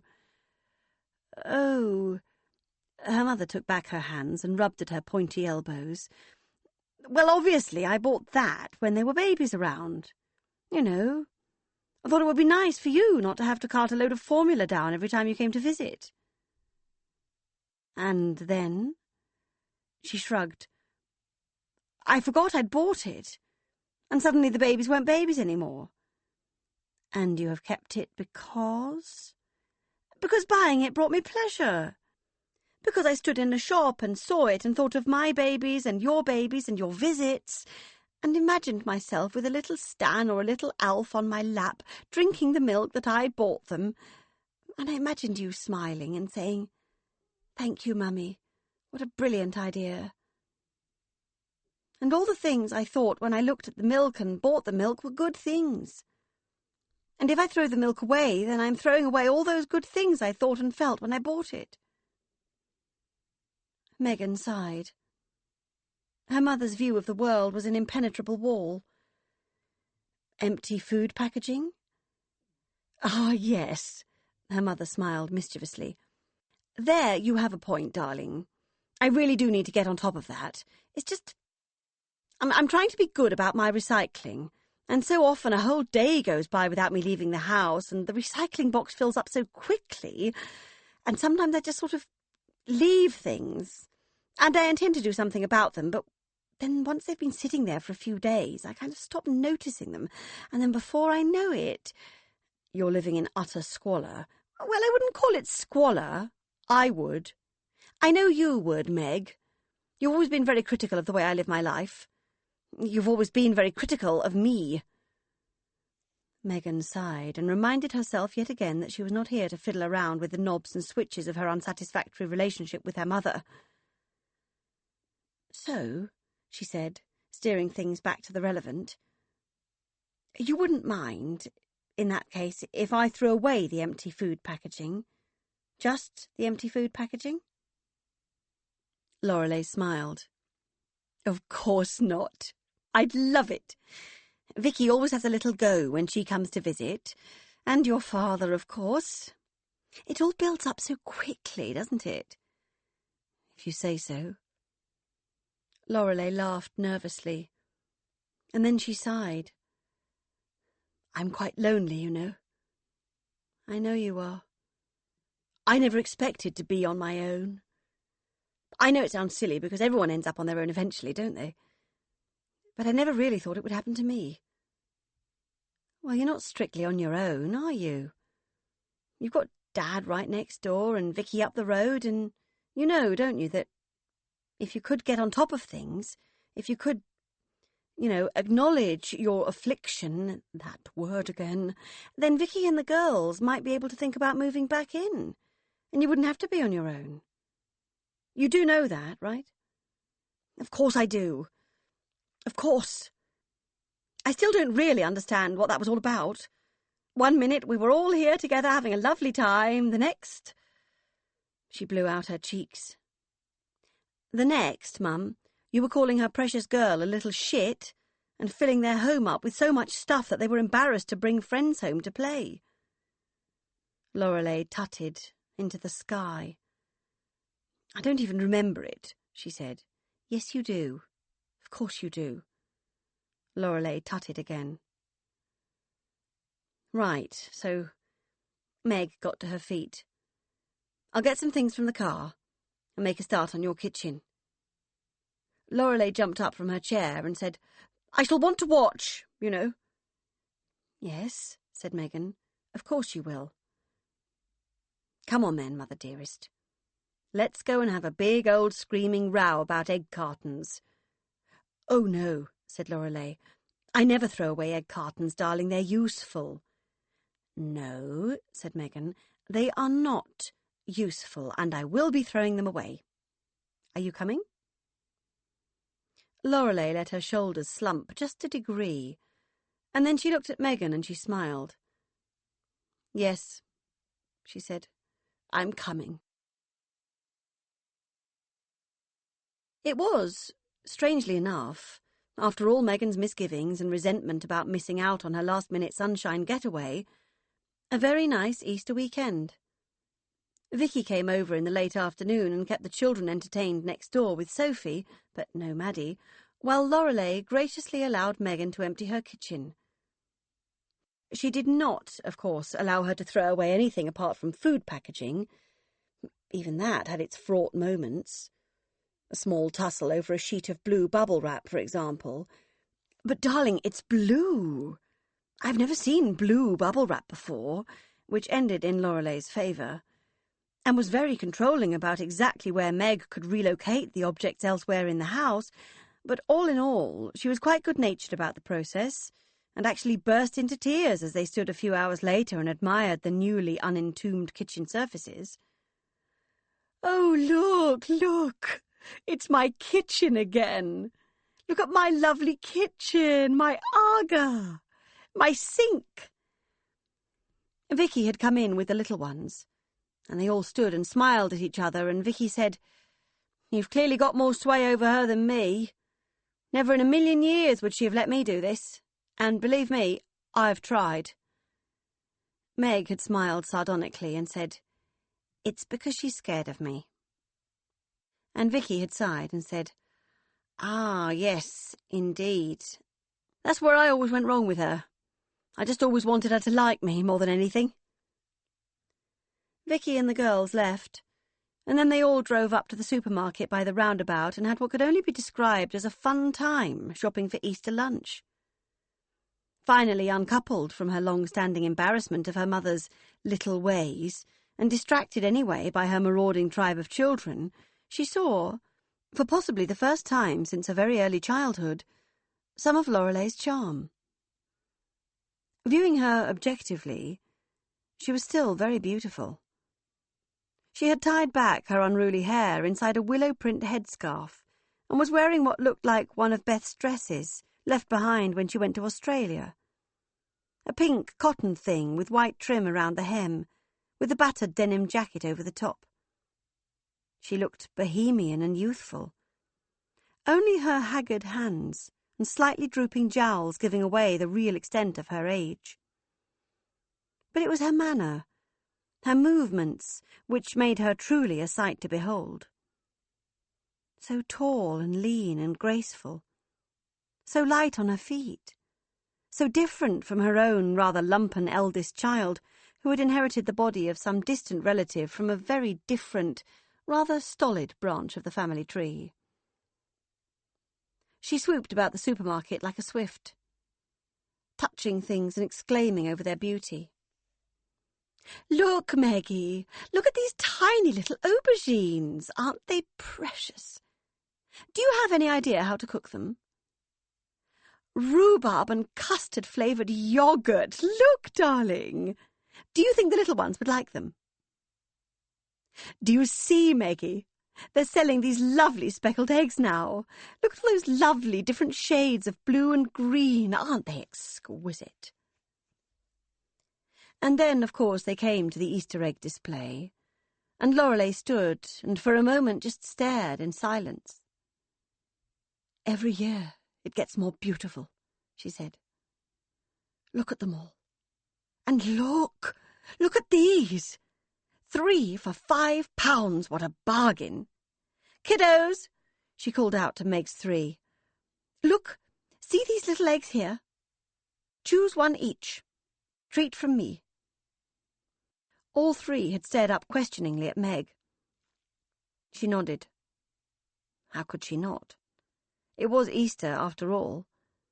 Then Lorelei located the packets of pastel foil-covered eggs she chose every year and bought 3 of them because they too were on special offer. They bought an egg for Vicky and 2 more for her daughters. "I already have eggs for you and the kiddos," she said. "I bought them days ago, even before I knew you were coming." Then they got home and drank wine and prepared the lamb, and suddenly it was 9 o'clock and time to take the children next door to bed. Lorelei came too and eyed Colin's home suspiciously from the front door. "Your father," she began, her wineglass still held in her hand, "has no eye for a room. No aesthetic sensibilities whatsoever. Look at this place," she tutted. "It looks like a caravan." It wasn't a pretty house, it was true. He'd painted the walls magnolia and hung them with dreary framed watercolours. His furniture had been a job lot from the DFS sale, and not from the funkier end of their offering either. Cold-looking leather in washed-out colours, pale ash veneers and glossy white formica. Colin had done exactly what Meg had done at the very first opportunity after leaving the birdhouse, and put order and minimalism above any other kind of aesthetic consideration. Colin's house was neat and clean and soulless. And yes, Megan did have to agree with her mother, more than reminiscent of a caravan. But she could breathe in here. The children could sleep in clean beds with a clear path to the bathroom in the middle of the night and an unimpeded transit down an empty staircase in the morning. "It's fine," she said, pulling clothes over heads and folding them into neat squares, even though she'd be throwing them straight into the washing machine when she got home tomorrow night. It's perfectly pleasant. It's not perfectly pleasant, and you know it. Lorelei sat on the arm of Colin's ugly leather sofa and sighed. It's all such a shame, isn't it? What? Megan folded up a pair of small boy's pants and reached over for the pyjamas that were folded up inside her weekend bag. This, said Lorelei, gesturing around the room. Me and your father, me and Vicky. I mean, I'd never have got together with Vicky if your father had fought for me. Did you know that? No, said Megan, stopping for a moment. No, I didn't know that. Yes, it was all just... She sighed again. Oh, I don't know. I think your father had fallen out of love with me a long time before, and I must say it's pretty awful living with someone who's not in love with you. It doesn't exactly... I'm hungry, interrupted Stanley. Don't be ridiculous, snapped Meg. You've had a huge supper and a whole Easter egg, and anyway, under normal circumstances, you'd be asleep by now and wouldn't even know you were hungry. I am, Mum. I'm starving. Shall I make them some hot chocolate? Asked Lorelei. No, snapped Meg. I'm trying to get them into bed, for God's sake. Yes, said Stanley. Hot chocolate. Yes, agreed Molly. Please, Mummy, please, can we? All three nodded and clenched their fists in excitement, and there it was again, thought Megan. There it was. Lorelei's magic, peeled away from its unsavoury backing of hoarding and self-centeredness, bright and mesmerising. Hot chocolate at bedtime. They'd often been allowed hot chocolate at bedtime. It hadn't needed much of an excuse. A late return home, a wet day, a triumph, a disaster, a birthday, an illness. Her mother would make it for them in her peacock print silk dressing gown, her heavily ringed fingers fluttering around the kitchen at what felt like the middle of the night, collecting mugs and spoons and once even some tiny multicoloured marshmallows that Pandora had brought back from America, while her brood sat in a row on the bench at the table, watching and waiting. It would be poured from a battered old saucepan, the same one she'd heated their milk in as babies, the same pan that still hung overhead in the kitchen, replete with the brown rings of old burned milk. And then they would go to bed, contented, not feeling that there was one more thing that could be wrung from the day to expand their sense of gratification. Megan rolled her eyes and said, OK then, but you all have to be in your pyjamas, hair brushed and faces washed, OK? They cheered, and her mother jumped to her feet to see what she could find in Colin's sad little kitchen. And they never did get to the bottom of what had happened to bounce Lorelei from Colin's bed and into Vicky's. As Meg put her children to bed that night, Molly whispered out into the dark. Mummy? Yes, darling, Megan whispered back. I had a really nice time today. Good. Grandma's really nice. I prefer her when she's not got anyone living with her. Oh, said Megan, slightly surprised. It hadn't actually occurred to her before, but her daughter was absolutely right. For all her talk of loneliness, her mother seemed happier than she had been in a long time. She'd put it down to their visit, their presence. But now she thought about it, she could see that Molly was right. Her mother was happy because she finally had the house to herself. She was in control, the master of her peculiar castle. No one to touch anything, move anything, or complain about anything. Just Lorelei and her house. At last. Beth's eyes searched for him in the arrivals line at Sydney Airport, and when she saw him, she barely recognised him. He was tanned and rangy, his greying hair bleached to the colour of old newspapers. His arms were brown and bare, and there, Beth could barely believe it, was a tattoo. A black inscription in Thai lettering encircling his upper arm. Daddy, she exclaimed before she'd even said hello. You've got a tattoo! Colin held his arm away from his body, eyed his tattoo and smiled happily. I know, he said. It's marvellous, isn't it? It says, "My children are the stars that light the sky," I think. Something like that, anyway. And look at you, Bethy. Look. So brown. So happy. He opened his arms out to her and embraced her. He smelled foreign. He smelled hot. He smelled a tiny bit in need of a hot shower and some soap. They walked to Beth's car in the short-stay car park. Overhead, the sun was fierce and white. Wow, said Colin as they walked. Culture shock all over again. Amazing what a difference a few hours on a plane can make, isn't it? Beth drove her father back to her cute little apartment in a converted townhouse in Sydney's Spanish Quarter. He talked fast and furious about his 4 days in Thailand with Rory. He seemed almost high on it. Beth turned and smiled as she pulled up the handbrake and said, I don't think I've ever seen you so animated before, Dad. Colin shrugged. Well, he said, maybe I'm finally finding myself at the ripe old age of 59. He chuckled and ran his hand subconsciously up and down his new tattoo.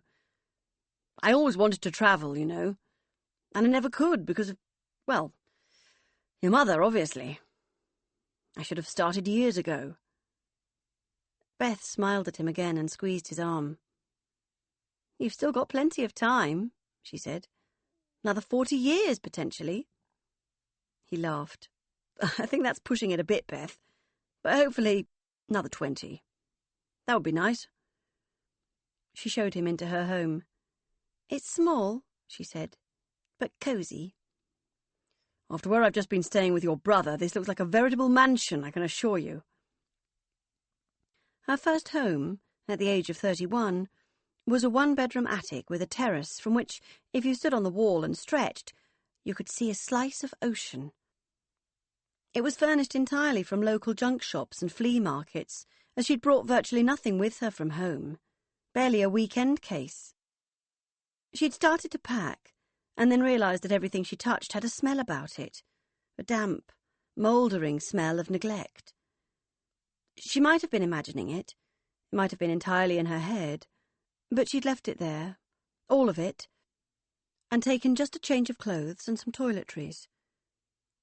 So this now, this place that she called home, was the physical manifestation of her own reinvention.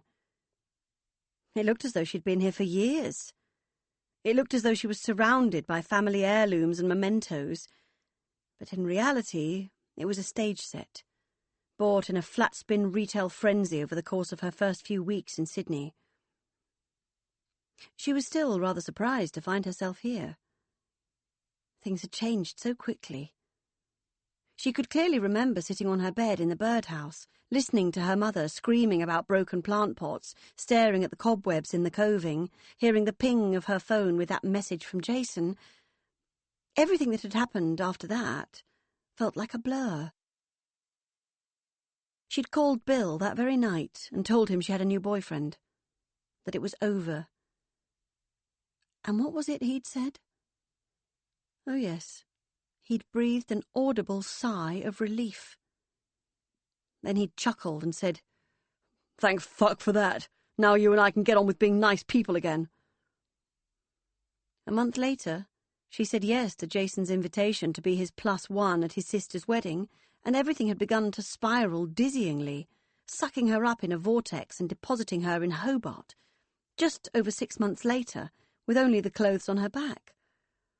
Oh, darling, said Colin. This is just lovely. Seriously. What a lovely place you've made for yourself. Beth smiled and hooked her bag over a vintage coat hook. Thank you. And about time too, eh? Well, yes, you have been a bit of a late starter. But then so have I. Beth nodded and laughed.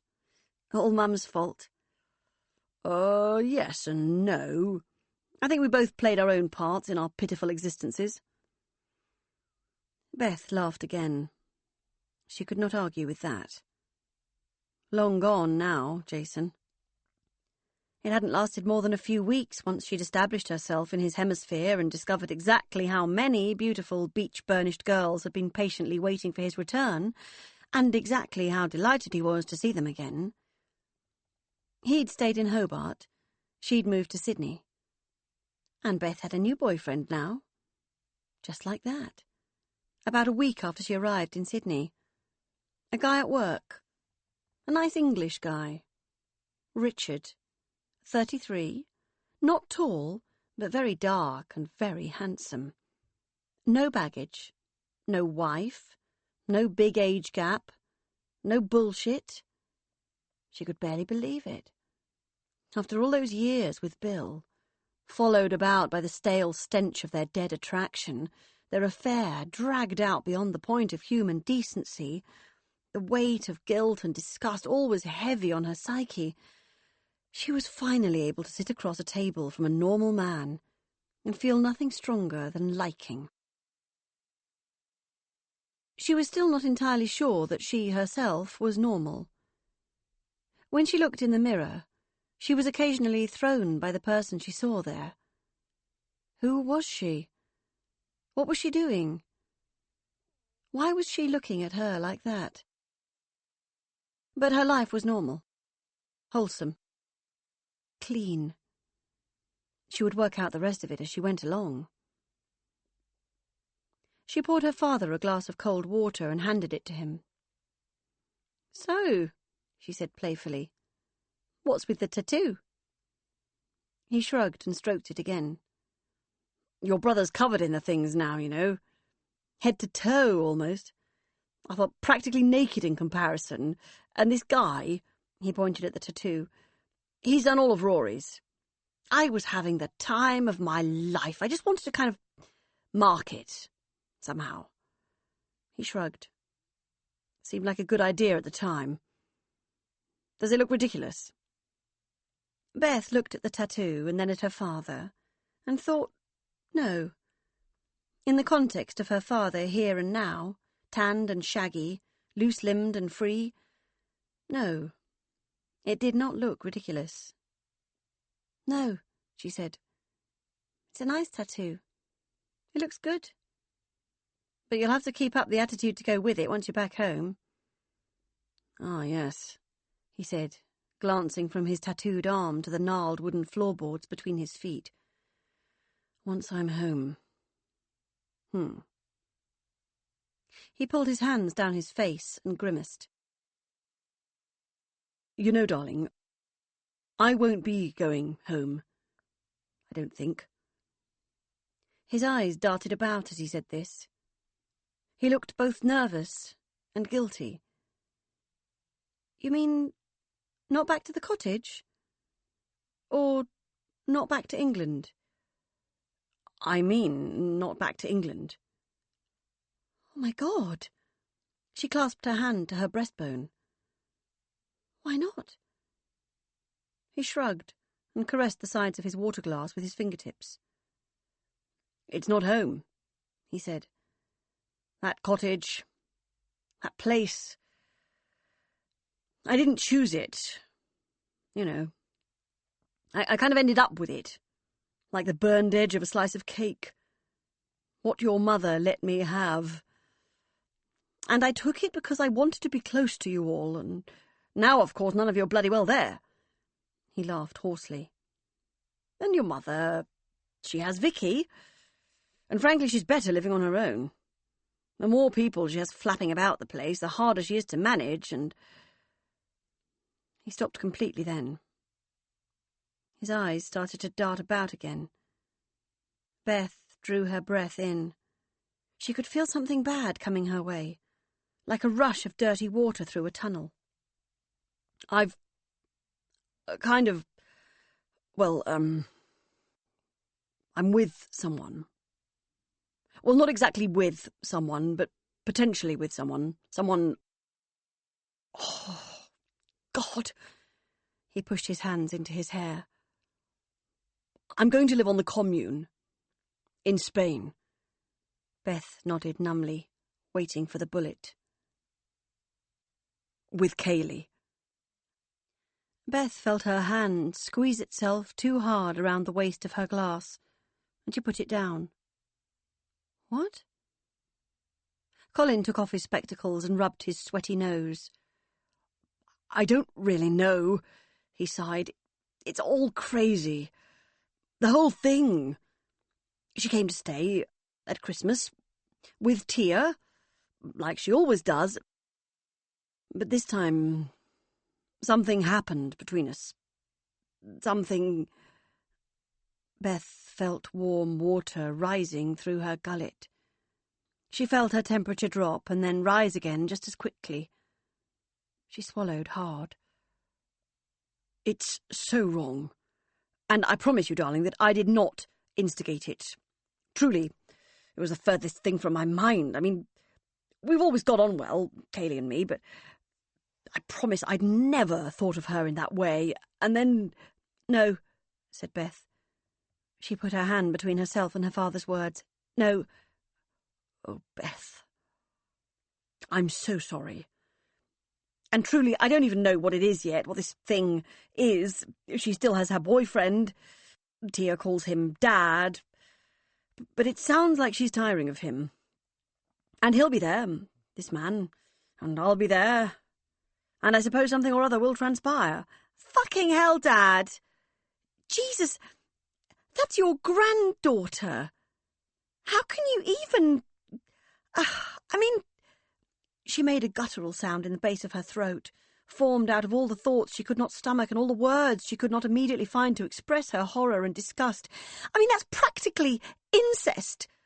Well, no, it's not quite that, is it, darling? Yes, it is. It is. Oh, God, Dad, you were the only one in the family I could feel normal about. Please don't do this to me, please. Her father sighed heavily. Any hope he might have been harbouring that this exchange would go smoothly, dying in his eyes. I might still change my mind. I mean, that was partly what this trip was about. I wanted to see Rory. See him eye to eye, really try and understand why he left her, what his feelings are, what he thinks about his daughter and her mother. And honestly, darling, he feels nothing. It's terrifying. He just walked away from that little family he made and felt nothing at all. He shook his head sadly, and Beth looked furiously at him. And that makes it all right, does it? That makes it okay to shack up with her.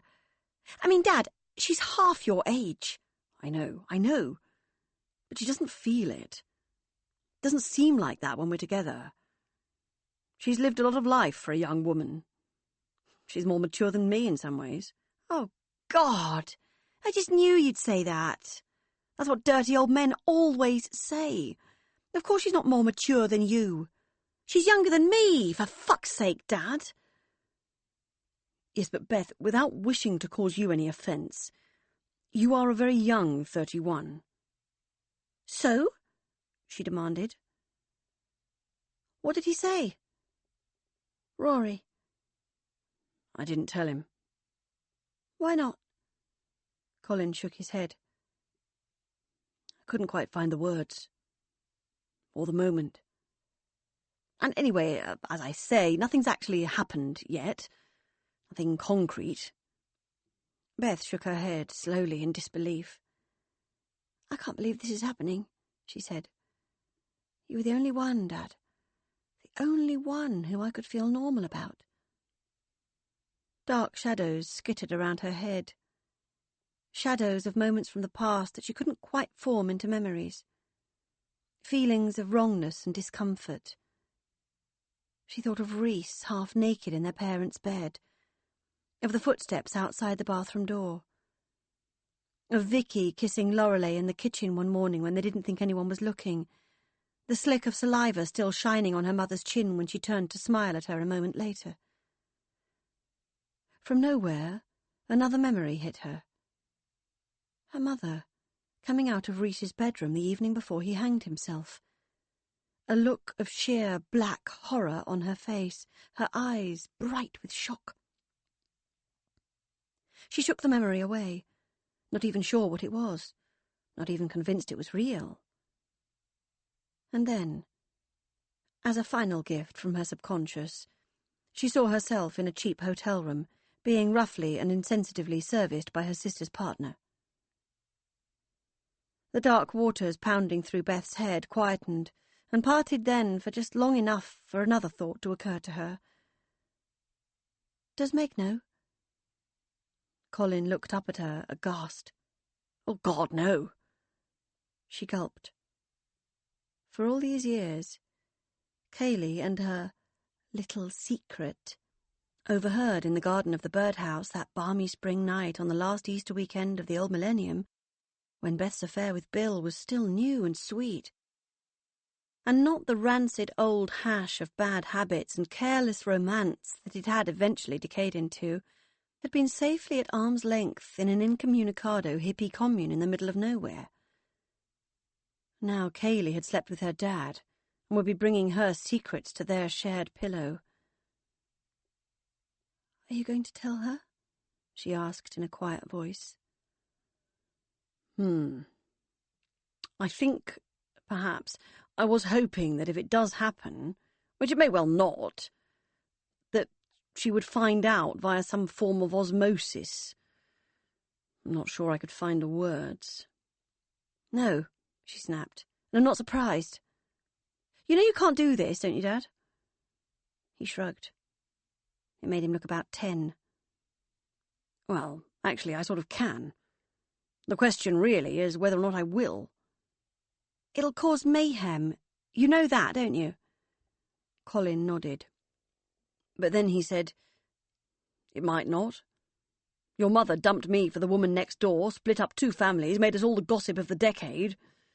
We survived that." She grimaced at him. "We're not indestructible, Dad." He nodded again. "No," he said. "No family is indestructible. But we're pretty resilient. And this might all turn out to be a storm in a teacup anyway. And I'm not asking for your blessing. I'm just telling you. Because you and I, we've always been the quiet ones, haven't we? We've always been the doormats. And now, look at you. Finally spread your wings and escaped the evil clutches. Now it's my turn. That's all." He folded his arms and leaned back into his chair. And then he smiled at her. And Beth honestly felt as though she didn't know the man sitting across from her. There was something burning in his eyes she'd never seen there before, and it was awful. She sighed, and she tutted, and she said, "You're making a mistake." And he continued to smile and said, "Good." Chapter 9. Monday, 10th of January, 2011. Darling Jim, thank you for the virtual flowers. How did you know that delphiniums were my favourites? It does so often feel like we've known each other for much longer than a few weeks, don't you agree? I am searching the internet for something to send you in return, so watch this space. And thank you for the new photo. You are a handsome beast. I must say that even at my age, I do still have an eye for the men. I'm always subconsciously eyeing up the talent wherever I go, and I must tell you that were I to pass you on the street, I would give you a very prolonged double take. I didn't see how much hair you had in your original photo. All those lovely silver locks. Gorgeous. So now I think I have a crush on you. Ah, is that okay? Do you mind? So you asked about my partner. Well, he was actually a she. Vicky was her name. And no, before you ask, I would not describe myself as a lesbian. I would not, I think, like to describe myself as anything. other than a Lorelei. But certainly, for the years I was with Vicky, I did not really think about men in that way. It was all-consuming and lovely. She was my next-door neighbour, and she happened to be here when we found Rhys, the night he killed himself. We got very close very quickly, and then one day she kissed me. And that was that, really. I adored her. Unconditionally. Like everyone else who loves me, she couldn't hack living with me. She moved out after a few years. We stopped sleeping together, but we remained the best of friends. Passionately good friends. She really was absolutely the best sort of person. I wish she was still here. So, there you go. Another email, another revelation. I haven't looked at another woman since Vicky, which is why I can't call myself a lesbian. It was, I suspect, a wonderful, beautiful one-off. All of which means that, yes, the father of my children is still alive. Dear Colin. A wonderful man. Not. Oh, dear. Well, he used to be. And, gosh, probably still is in many respects. He was a wonderful father to our children, but he fell out of love with me, and I never really forgave him. I'm afraid I'm quite high maintenance in that way. If I'm with someone, then it really does have to be all or nothing. I'm a terrible romantic. So he kind of left the door ajar for what happened between me and Vicky, and now... Oh dear, how much more can you take? He lives with my son's ex-girlfriend and her child, who is, are you ready for this, his granddaughter. He is 66 years old. She is 38. Oh dear, it's quite disgusting. Really. I haven't spoken to him in years. Not since I found out. I mean, I should know better than most that love can often be found in the most unexpected places, but not there. No, absolutely not there. And worse than that is her. Kayleigh.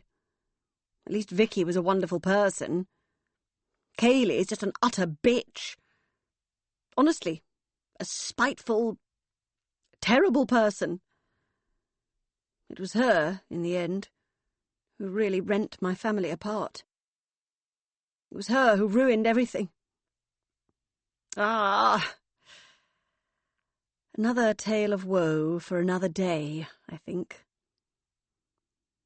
Until then, lovely man, I send you a passionate kiss, virtual but heartfelt. Yours, with love, L. Kiss, kiss, kiss, kiss, kiss, kiss, kiss, kiss, kiss, kiss, kiss, kiss, kiss, kiss, kiss, kiss, kiss. April 2011. Hello, Dad. Meg had sat down in the chair next to him before he'd spotted her walking across the plush reception hall of the boutique hotel in Mickleton. Oh, darling. He got to his feet, still bouncy and nimble at 66. Meg. He leaned in towards her and tried to embrace her, but Meg's body would not allow it, and the gesture turned into a kind of teenage fumble. You look wonderful, Meg. Really amazing. You've lost a lot of weight. Well, yes, she muttered. Funnily enough, it all fell off me after the last time I saw you. Vicky's funeral, he murmured, as though Meg had not just spoken. Has it really been that long? It most certainly has. Colin sat back down in the plush armchair and looked around. This place is nice, he said. Used to be a shoe shop, I think, once upon a time. Wide fittings, if I recall. He winked and laughed, and Meg stared at him blankly. Where's Molly? She's in our room, said Meg, watching endless reruns of Come Dine With Me and texting her friends. Her voice was dry as dust. Colin nodded and smiled. So, he said, how are you feeling? About what? Colin let his jolly demeanour deflate a little. Your mother, of course, he said. How are you feeling about your mother? Well, said Meg, you know, pretty much exactly how any daughter would feel upon losing her mother, who has starved herself to death inside a house so full of filthy shit that it is going to take her daughter 2 weeks to clear it out, and even then there will probably be another 2 weeks' worth of crap still left in there. That's how I'm feeling. Thank you. Meg flopped crossly into the back of the armchair and folded her arms across her chest. Colin stared at her, and then leaned towards her and touched her arm. Meg pulled her arm away from him and said, No, thank you, I don't want sympathy. Or affection, okay? I just want help. Good, said Colin, removing his hand from her arm. Yes, good. Absolutely, that's what I'm here for. To help. How bad is it? Meg sighed and let her shoulders soften. It's even worse than the worst nightmares I'd been having about it. I mean, seriously, it's... She noticed with some surprise that she had begun to cry.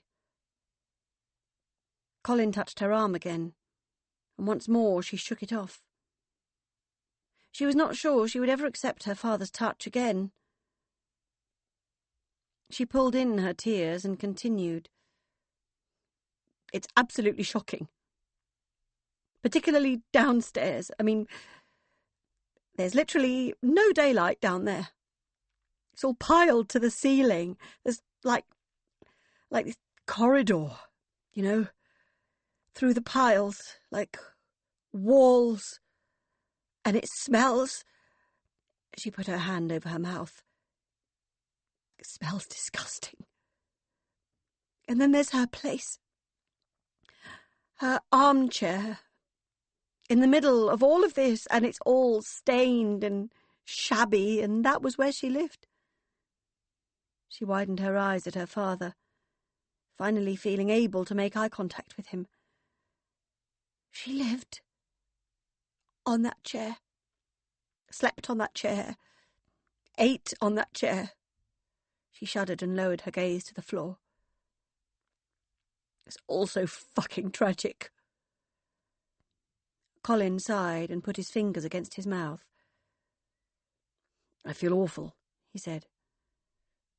Don't make this all about you, Dad. There's nothing to do with you. It's all of us. It's everything. Christ, I was telling you she was sick decades ago. She's always been sick. She paused. This was always going to happen. Colin shook his head. Do you really believe that? Meg nodded. No, he said. I don't agree with you. I think there was a moment when all this could have ended differently, when Mum might have found a less screwed-up way through life. And when was that, exactly? Colin shrugged. Reese, he said in a small voice. I suppose it must have been Reese. Meg nodded. But how could we have stopped that happening? How could any of us have done anything differently? I mean, there was no build-up to it, no signs, no warning. Then afterwards, there was no note, no explanation. It was just like this utterly unconnected thing. I think we could have done more to help Mum afterwards. But Mum didn't want help, snapped Meg. There was a whole crazy thing about it. She was fine. She imitated Lorelei's bird-like trill. Absolutely fine. My son's dead. La la la. No. She shook her head. I honestly don't think there's anything we could have done. How can you help someone who believes that they're perfectly fine? Colin nodded and smiled sadly. I still, more than any other regret, wish I could have understood why he did it, what he was thinking. Maybe that's it. You know, maybe if there'd been an explanation, we could all have moved on, found closure. But there wasn't, and we didn't, and we've all gone off at tangents. I haven't, Meg interjected brusquely. Well, no, you haven't. Although that's not to say you haven't had your own demons. But the rest of us, and, my God, your poor blessed mother more than anyone, it's almost like... He paused. As though we all blamed each other. Because we didn't know who else to blame. And we just carried on blaming each other for everything. He sighed, and a silence fell between them. Well, said Meg eventually, you must be hungry. Shall we go up to the room? Maybe we could have tea. Colin's face lit up. Yes, he said. Oh, that would be lovely. Thank you. March 2005. You're such an angel, Laurie. I don't know what I'd do without you. Vicky turned round in her wheelchair and squeezed Laurie's scrawny hand where it sat upon the handles. Don't be silly, love, Lorelei replied. It's nothing. No, said Vicky. It's not nothing. I know how much of an ordeal this is for you. I know you'd rather be at home and not ferrying me about all over the place. Well, darling, my car is an extension of my home, so it doesn't feel like an ordeal. And anything to get you better, Vic. That's all that matters now. Getting you better. For the girls. And for me. Lorelei squeezed her shoulder and carried on pushing her up the corridor. Out in the car park, it was a bright and breezy day. Lacy clouds danced across the sky, and the trees shimmered and whispered. Such a stark contrast to what had come before. 3 hours of chemo in a dark hospital ward, flicking mindlessly through the old copies of Sunday supplements that Lorelei had brought for her, delighted to finally have some use for her hoard beyond the inexplicable sense of calm they brought to her existence. Drinking room-temperature squash out of plastic cups. The time passing so slowly, even with Lorelei's running commentary and soothing touch. 2 more days of this, and then she was done. Well, for now, at least. Until the next time. Which was more or less inevitable, given the way the wretched cancer was rampaging around her body as if it was on a whistle-stop sightseeing tour. From a pea-sized lump in her right breast to telltale aches and pains in her chest as it passed into her lymph nodes, they'd whipped the lot out like a tangle of seaweed and taken off the tit too. And then it had showed up like a bad smell in her other boob. They did keep managing to get it and nipping the bugger in the bud. But Christ, it was insistent. He had no respect for these men and women of medicine and their superlative ways with a chemo needle and a radiography machine. But still, as everyone kept telling her, she was as strong as an ox. She wasn't sure she appreciated the analogy, but you could kind of see where they were coming from, and she was a fighter. And yes, that much was true. She always had been, all her life. Never a person just to fold up and roll over. But still, this really was pushing it now.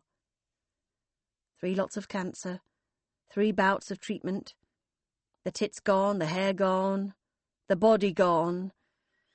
No, she did not, as she'd always assumed, have the figure of Pamela Anderson hiding beneath her excess weight. Just a slightly deflated old bag of bones, as it turned out. She was tired now, and done with it all. Her fighting spirit, she feared, was ebbing away. But still, on the up, her being ill really had done the world of good for Lorelei. She had risen to the challenge quite magnificently. She'd taken Vicky to all her appointments, passed her tissues, held her hand, bought her chocolate bars when she wasn't feeling sick, and ginger tea when she was. She'd even taken on the role of receptacle of doctors' words. Vicky always felt she was on show during these meetings with consultants, as though she was supposed to smile at just the right moment and nod at the appropriate juncture, like someone being judged by Simon Cowell on the X Factor, or make that the C Factor. Anyway, she could never remember a bloody thing they said to her, and thank God for Lorelei, taking it all in, even making notes in a little notepad with her jumbo multicoloured biro. Vicky wasn't daft.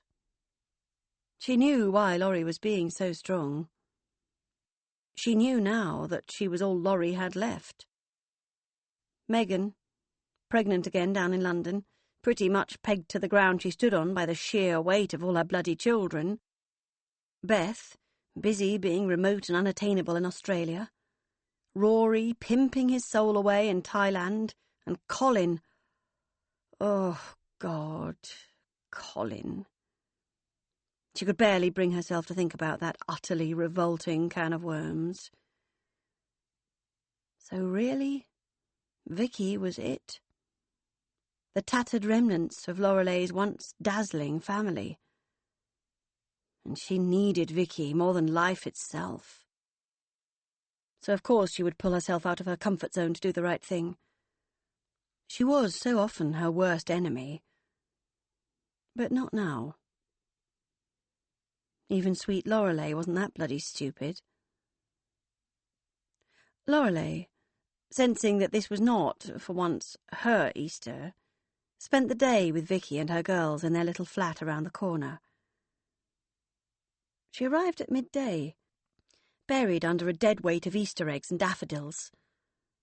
Vicky and Maddie had made a lamb tagine with couscous and roasted vegetables and thick yoghurt sauce sprinkled with pumpkin seeds, and they gave each other knowing looks across the table as they watched Lorelei picking at it uncertainly, trying her hardest to accept the untraditional Easter fare, trying her hardest not to say something snippy like, "This is all very nice, but I really don't see how you can improve upon a simple leg of lamb." "Yummy," she said instead. "Really, you two should have your own cookery show or something. You're both so incredibly clever in the kitchen." "Not me," said Vicky. "It's all down to Maddie. She's the gastronomic genius in this house." She smiled warmly at Maddie, who returned her smile with just a hint of long-suffering. Since Vicky had sided with Maddie 100% over what they all referred to in private as the little shit incident, and taken them out of the birdhouse and into this cute little flat around the corner, her relationship with her eldest daughter had flourished. And it was such a tiresome cliché to say that your daughter was like your best friend. But really, with her and Maddie, it was true.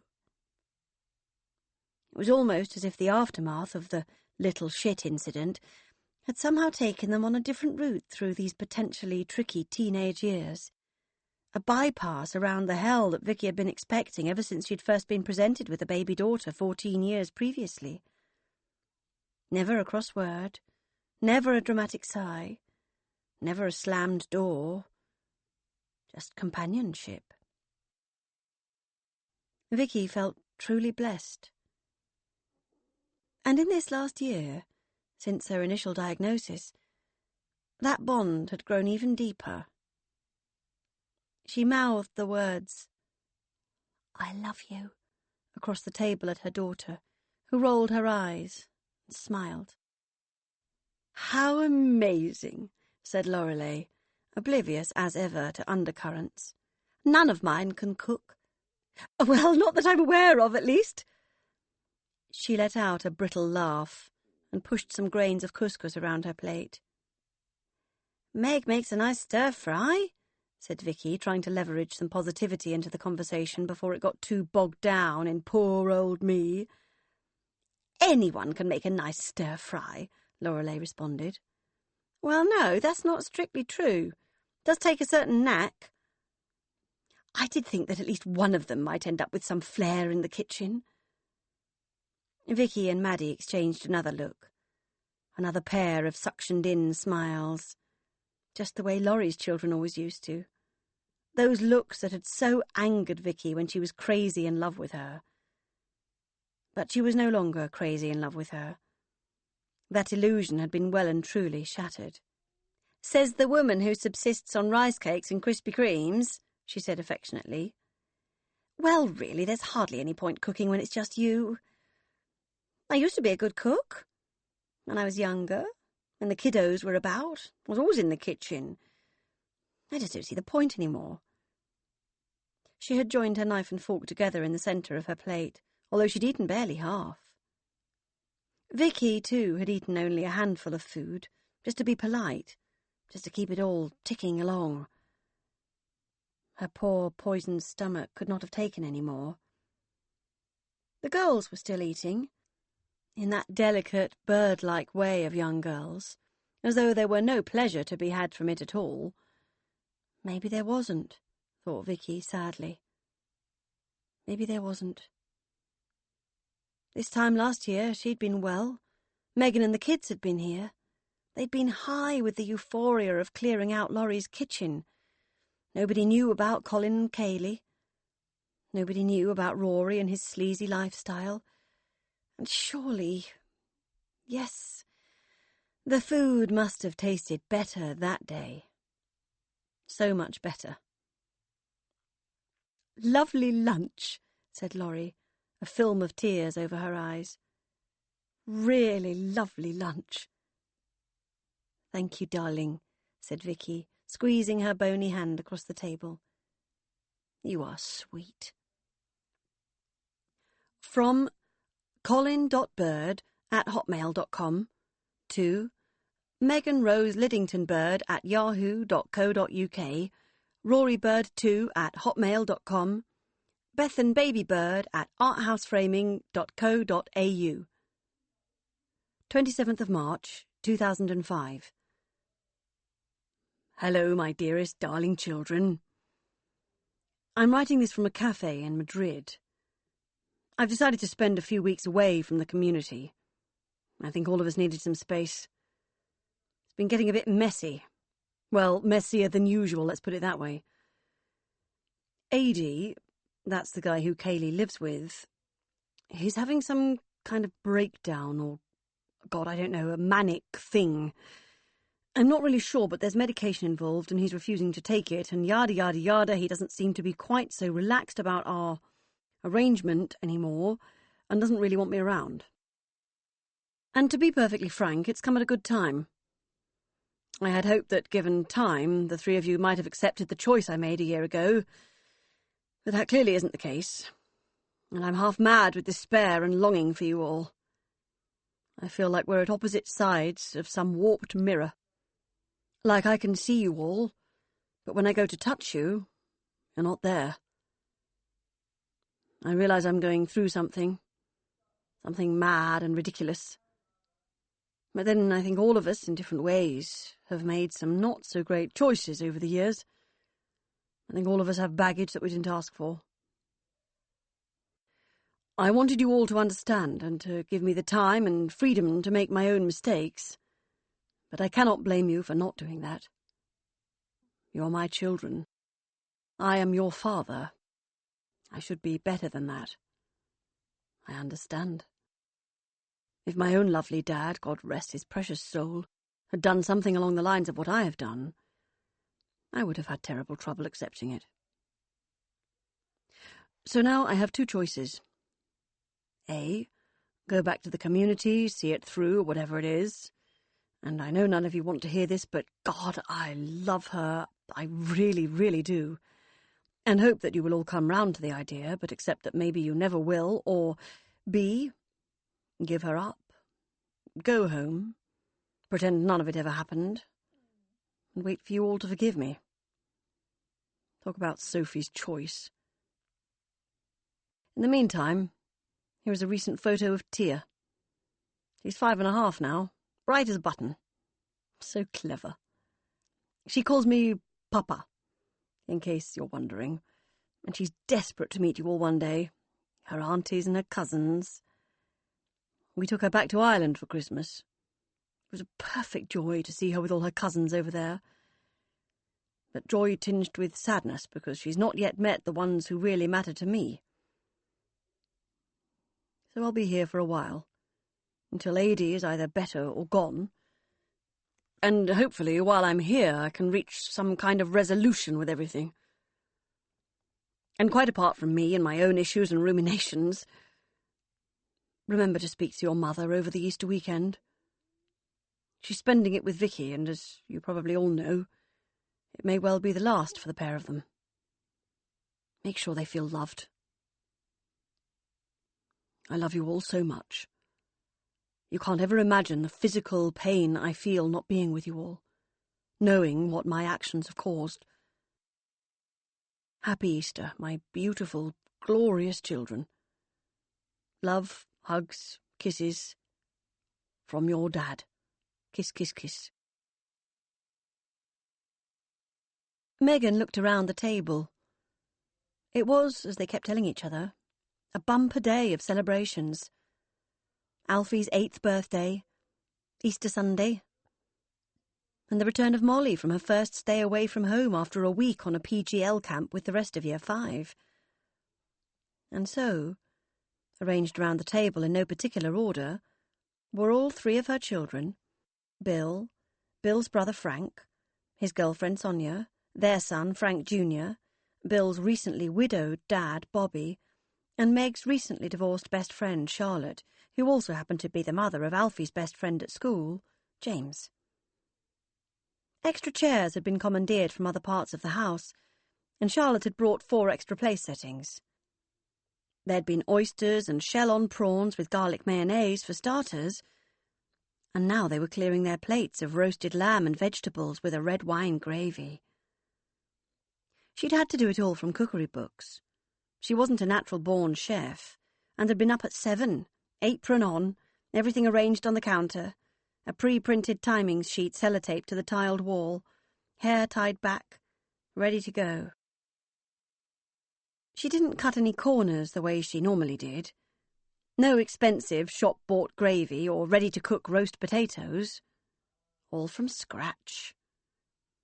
This was their first Easter at home in 4 years, and Megan was pregnant with what was categorically going to be her last child, and she wanted this day to be perfect, in every single way. Bill smiled at her across the table. "Good work," he said. And Megan smiled and felt the compliment warm her up from the inside out. They'd had some awful times the last few years. She'd even kicked him out 2 years ago, told him she couldn't live with a man who had 2 mobile phones and slept in his office every night, a man who shouted at his children and answered all her questions with a grunt. She knew he'd been sleeping with someone else, possibly even a whole procession of someone else's. She honestly hadn't cared. She'd lain alone in bed at night, picturing him in boutique hotel rooms, slamming himself into some tiny blonde from behind with wild eyes and his tongue hanging out, and had not been able to rustle up even an iota of upset. She'd imagined him lying on a blanket on a starry London night, with someone small and feminine, caressing her face with his fingertips and staring lovingly into her eyes. And she'd simply shrugged to herself and thought, well, you know, at least someone's making him happy. But that was the problem. They weren't making him happy. Whoever he was sleeping with, or romancing, or fucking, or falling in love with, or whatever, was making him miserable. And that was why she'd kicked him out. He'd come back 3 days later with a tiny gold bird on a chain in a Liberty's box and said, "Please, can you let me try again?" And crazy as it sounds, everything had changed. No more shouting, no more nights away, no more monosyllables.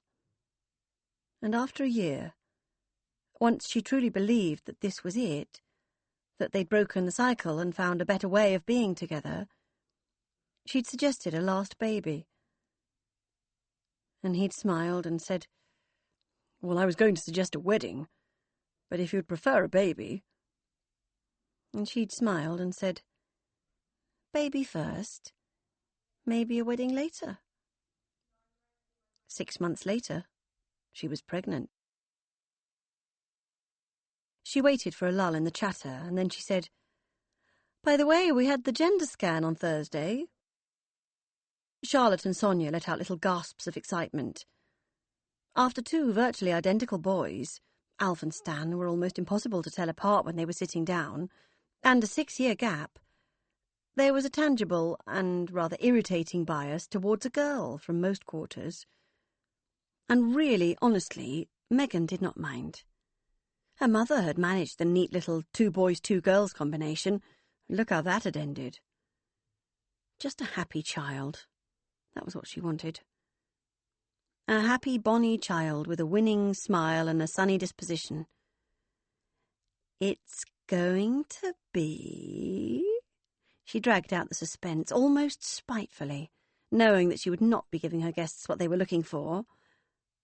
Another boy! She heard the disappointment buried in the noises of glee and delight that emanated from her guests. And she smiled. Her 4th child. Her last baby. She could not wait to meet him. She would make sure that he was at the centre of everything, the axis around which they all spun. She would keep him there, fully integrated, if she had to pull muscles doing it.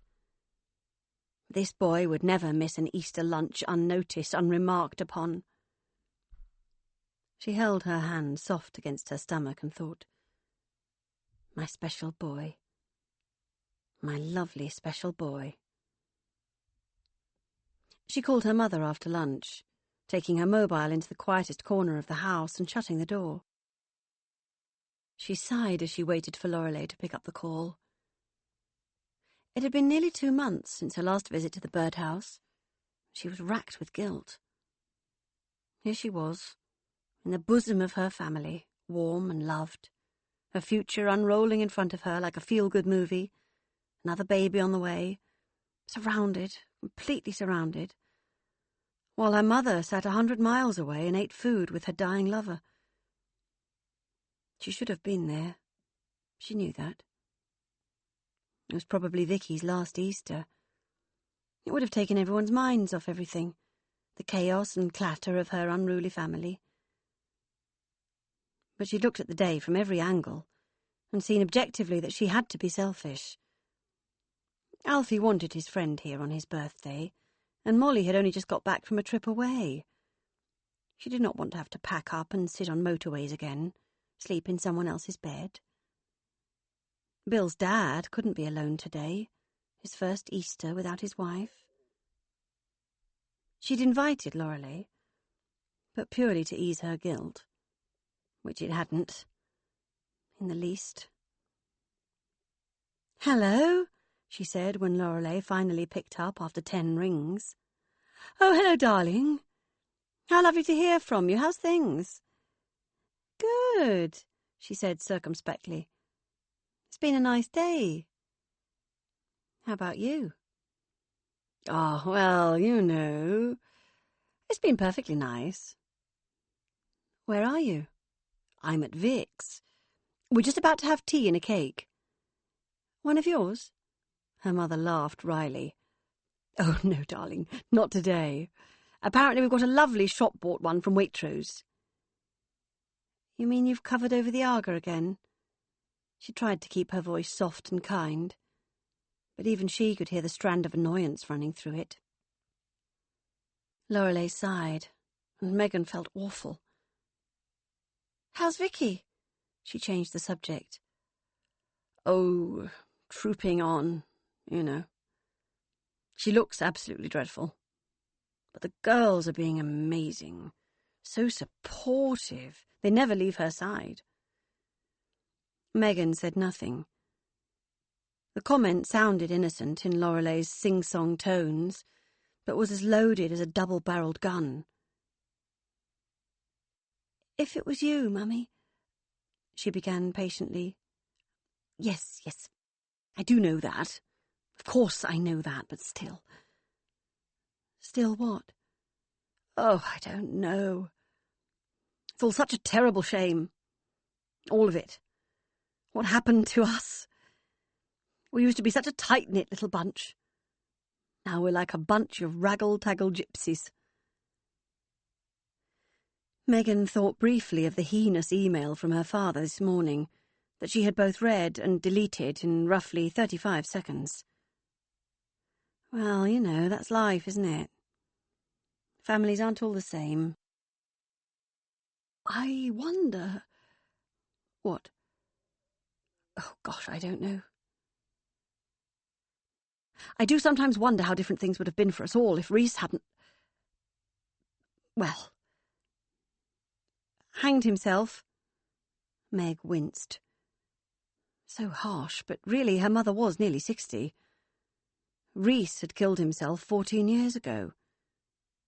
She had to find some words for it. She had to have processed it by now. Surely. No, said Lorelei. Well, yes, I suppose.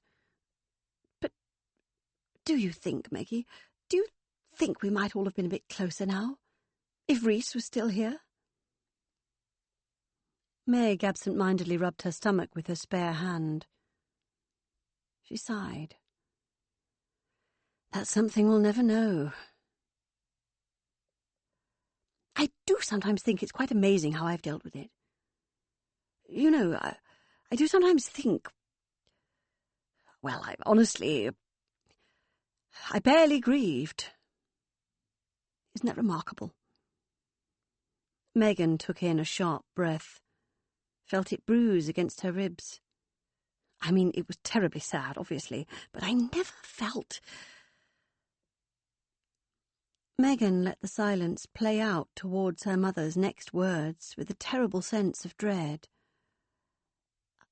I never felt devastated. Isn't that strange? And he was my baby. My littlest one. And I didn't feel devastated. The next silence was weighed down with the sense of Lorelei's own surprise. It was clear to Megan that she'd only just acknowledged this fact, that it had just this very minute presented itself to her, and that she did not know quite what to make of it. It is strange, Mum. Really strange, and it's... She rubbed her bump again. Her baby. Her littlest one. And she chose her next words carefully, realising that this was the first time she had ever had a window into her mother's mind and an opportunity to climb in and change something. I think it's got a lot to do with your habits. Your collecting of things. I think it's a coping strategy. I think that's why you can't let go of things, because they stop you thinking too much, protect you from your own emotions. I think... Oh, Meggie! Her mother cut in suddenly, her voice lilting and full of delight. The girls have just brought in the cake. It's simply beautiful. All covered over in yellow royal icing and baby chicks and pastel-coloured eggs. I wish you could see it. It's the most beautiful Easter cake I have ever seen. And look, even a little chocolate nest in the middle. How completely adorable. Megan sighed and brushed her hair away from her face. Less of a window, then, and more of a pinhole. She wrapped up the phone call and made her way back to her party. Beth sat on the terrace of her Sydney apartment, a book open and unread upon her lap, staring thoughtlessly into space. She had been sitting this way for nearly 3 minutes. It was something she did more and more these days, almost like blacking out, like fainting with her eyes open. After another moment, she came round and shook the blankness from her head. She looked from side to side, trying to remember what she'd been doing, who she was with. She remembered that it was Sunday afternoon, that she was alone, that she was due at her boyfriend Richard's place in an hour, that she needed to have a shower and get changed. She pulled her hair from her face, closed her book, and got to her feet. She should probably see someone about these blackouts. Supposing it happened while she was driving. It had happened at work the other day, while she was in a meeting. Her boss had said, Beth, Earth calling Beth. And everyone had laughed, and she'd smiled nervously and said, sorry, miles away. But miles away was not accurate. Nowhere at all was more like it. She showered and changed, fixed a clip to her fringe, buckled up her black and white cork-soled Mary Janes, glanced at herself in the mirror, smiled wanly, and drove to Richard's. He met her at his front door in his customary uniform of short-sleeved shirt and jeans. Not a man of style. He wasn't fussed about clothes. She sometimes thought they looked like an odd couple, her all bedecked in girly clutter, him all straight up and mannish. He pulled her to him and smelled her, as he always did, like a mother to a baby. He said. Yum. She wore a scent she'd bought in a local boutique, a brand she'd never heard of before, something new to cover over the aroma of her old persona. She was all about signatures these days. Signature scent, signature side parting with a single diamante clip, signature Mary Janes in zingy colours, signature pinky red lipstick. She was instantly recognisable these days. To everyone but herself. To herself, she was still a stranger. "Look what I've got for us," said Richard, leading her to his kitchen counter and opening up a drawer. He pulled out a pair of cream eggs and handed one to her. $4 a pop. Happy Easter. She held the cream egg in the palm of her hand and stared at it. They always threw her off kilter, these little chunks of home. Richard loved them, knew all the best places to get hold of Anglo stuff. But Beth found them unsettling. She spoke with an Antipodean twang. She used Australian slang. She was assimilated. 100%. She didn't need little chunks of home. They were like slightly sinister postcards from old enemies. "Thank you," she said, and hugged Richard to her. "And Happy Easter to you, too. Sorry I didn't get you anything." "It's okay," he said. "Wasn't expecting anything. And I know Easter is a strange time for you, so..." She shrugged and smiled. She'd told him early on about Reese. She had to. You couldn't really get to know someone without having the inevitable, "So, have you got any brothers and sisters?" conversation. And she could have lied, or at least omitted to mention Reese. But she wasn't able to do that. She would never be able to do that. "Do you do anything," he continued, "at home, to, commemorate the day?" At home.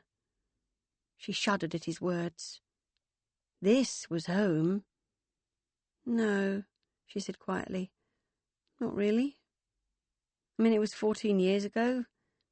All seems so distant now. I think we've all moved on."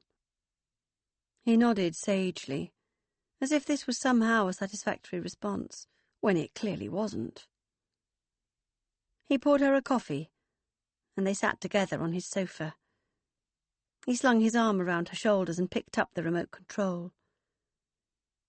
The window was wide open, his light curtains billowing in the early evening breeze. The sun was still high, and she could hear the sound of the ocean from here, the reassuring whisper of the ebb and flow, the calls of children on the beach, the hum of the traffic that flowed in between. "New shoes?" he said, eyeing up her sandals. She eyed them too, smiled and said, "No, I've had these a while." "They're nice," he said. "Pretty. Although I'd still give $100 to see you in a pair of flip-flops." She nudged him with her elbow. It was a standing joke. She stared at the cream egg on the table in front of her. Just the merest glance at it filled her head with a dozen childhood memories. And as these tiny vignettes danced around her head, she could not help but think of England, of her mother, of poor Vicky, of pregnant Megan. And then she thought of the pathetic email from her father that had been sitting there in her inbox this morning like a big festering boil. She'd skimmed it, barely taken in a word, had let the cursor hover above the link to the photo of Tia for a second or two before changing her mind. Too early for that, far too early. And then shut it down, shuddering delicately. But her father had been right about one thing. A family. She should phone them all. If she was normal, really, truly normal, not this arty-crafty, hand-stitched semblance of normal she'd made out of the warm, sweet air of Sydney, Australia, that is exactly what she would do. She would phone them all and say, "Happy Easter! How are you? How are the kids? How are you doing? What are you eating? I miss you all so much. I love you too." It would take 10 minutes. It would make everyone happy. But she couldn't do it. And she had no idea why. Instead, she buried her head into the crook of Richard's shoulder, his strong, unquestioning shoulder that smelled of right here and now, and thought herself hard, back into the moment, and away from the past. Rory opened the email again and reread it. He didn't know why he kept doing it. It was as though he was fiddling with the edges of a plaster that sat over a particularly revolting and infected wound. It almost didn't make sense. The content seemed so far-fetched. This time last year, he and his dad had been bonding in a tattoo studio. Now his dad was living with the mother of his child on a hippie commune. The email needed to be reread, just to see if it contained some missed word or phrase that would stop it sounding so unlikely. But no. There it was. In black and white. The love triangle from hell. Or, God, even worse, a love square, if he included himself in the shape. He saw them every day. Men like his dad, old and tired and scared of the women at home, terrified of being like their friends, incapable of allowing themselves to be rejected. They came here, to the other side of the world, and they found women who made them feel as though it was okay to be a loser. And now his dad was one of them. Pitiful. Did he honestly, truly believe that Kayleigh was interested in him for his mind? For his body? For his sexual prowess? Rory shivered involuntarily. Of course she wasn't. She was with him to ensure her connection with Rory's family, to maintain her connection with Rory. He read the email one more time, and then he shut it down. He'd first found out about his dad and Kayleigh a few months ago. Beth had emailed him, sheepishly. She'd known since before it had even happened. But his dad hadn't got in touch with him. He'd not heard from his father until now. And then it was in a joint email, addressed to all three of his children. Rory shrugged to himself. Whatever. He didn't care anymore. He'd come so far unravelled from the few remaining bonds that had tied him to his family that, really, who cared? Who gave a shit? Who gave a shit about Meg and all her bloody children? Who gave a shit about his weird mum and her sick girlfriend? Who gave a shit about vacuous Beth and her boring new boyfriend?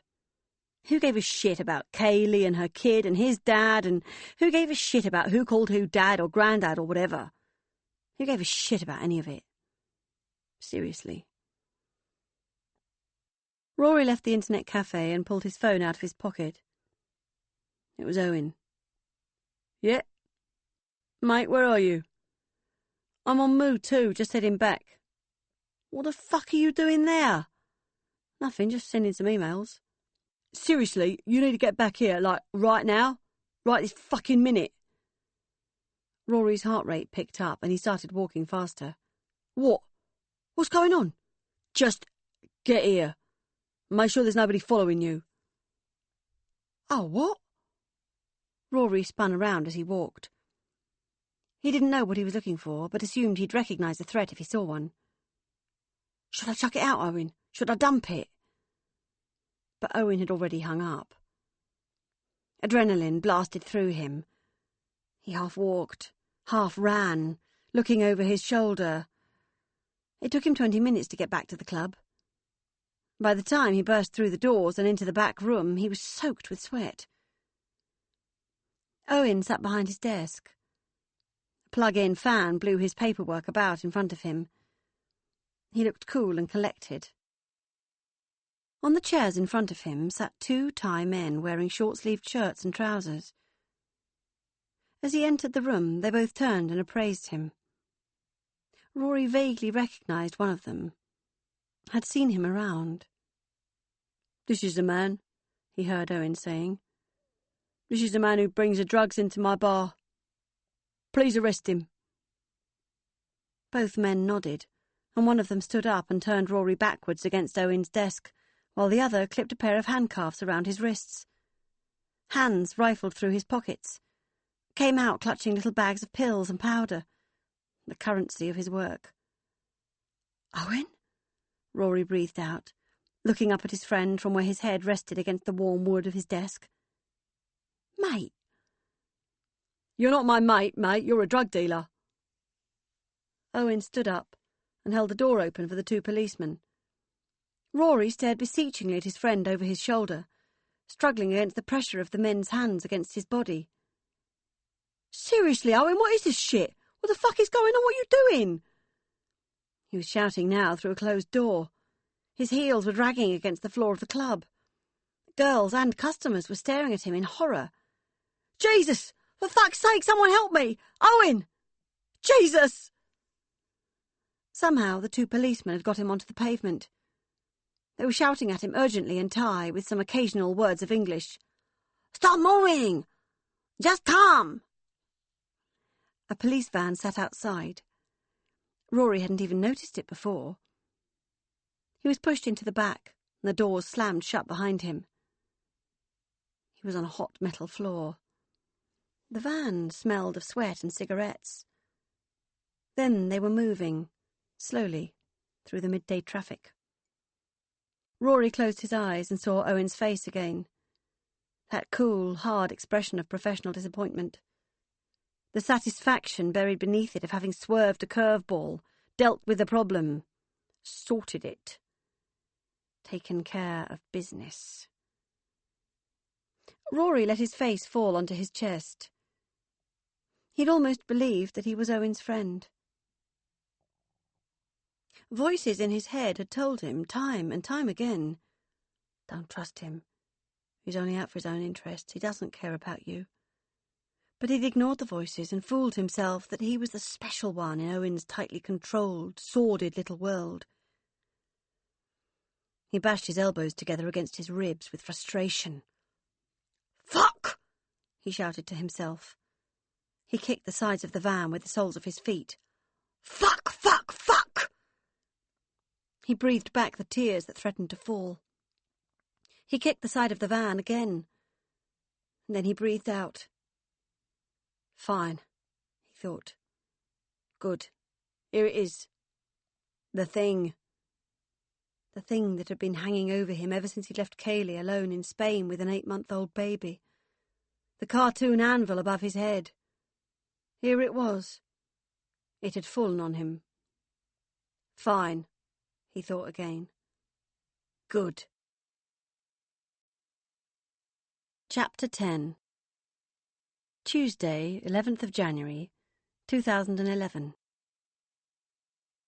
Oh, Jim. I knew you'd understand. I honestly feel like I can tell you anything. Absolutely anything. And I do hope, believe, that you feel the same way too. I had suspected that the radio silence from you over the New Year was probably the result of a bender. That's okay. At least you have your drinking more or less under control. Everyone's allowed to let their hair down from time to time, after all. Even alcoholics. Which is more than could be said for me and my so-called hoarding. Oh, Jim. Even I can now see it's getting out of control. And it's not even so much the actual stuff. Honestly, I am fine about all the stuff. I love all the stuff. Although I do miss my kitchen. I do miss my bath. I do miss all the things I can't even see anymore. Photos and favourite clothes and whatnot, but anyway. No, the stuff is not the problem. The lack of money is the problem now. Colin, my ex, used to give me an allowance, but then the little bitch he lives with told him to stop, that he was not helping me. Oh, God, Jim, I was livid. I was beyond furious. And the tone of voice, so patronising, as though I were a small girl and he was my darling daddy, being cruel to be kind. I can't tell you. I have not spoken to him since. The bastard. So now I am living off thin air, but still, God help me, buying. Yes, I am spending money I do not have on things I do not need, and I have absolutely no control over this. None whatsoever. I find myself at the supermarket with an empty purse, scrabbling for coppers to pay for things, having to put things back on shelves. I am often hungry. Isn't that ridiculous? Hungry, yet buying things I have no need for, because I derive more pleasure from buying a nice little painting or a packet of clothes pegs than I do from eating. And that is the truth, Jim. I'm sure you understand. I know you do. Anyway, moving on. Rory. You wanted to hear more about Rory. Well, poor Rory. He was always the superior twin. You know, there has to be one, doesn't there? It's impossible not to draw all these comparisons when two children are born concurrently. And Rory was simply taller, cleverer, blonder, more popular, happier. He just was. He was also more susceptible to things, to peer pressure, to the crowd. He didn't really have a mind of his own. And after we lost Reese, after he lost his twin, he had no plan, no direction, just seemed to be waiting for somebody to tell him what to do next. And, unfortunately, that person was her. Kaylee. She took him away from here to a place with no phones, no cars, no money, got herself pregnant against his will, turned him against me, against us, made him so miserable that he left her and the baby and went to work for a drug dealer in Thailand. Well, cutting to the chase, my son is currently serving a 5-year jail term for possessing Class A drugs in a prison in Krabi. Can you believe this, Jim? Can you believe it?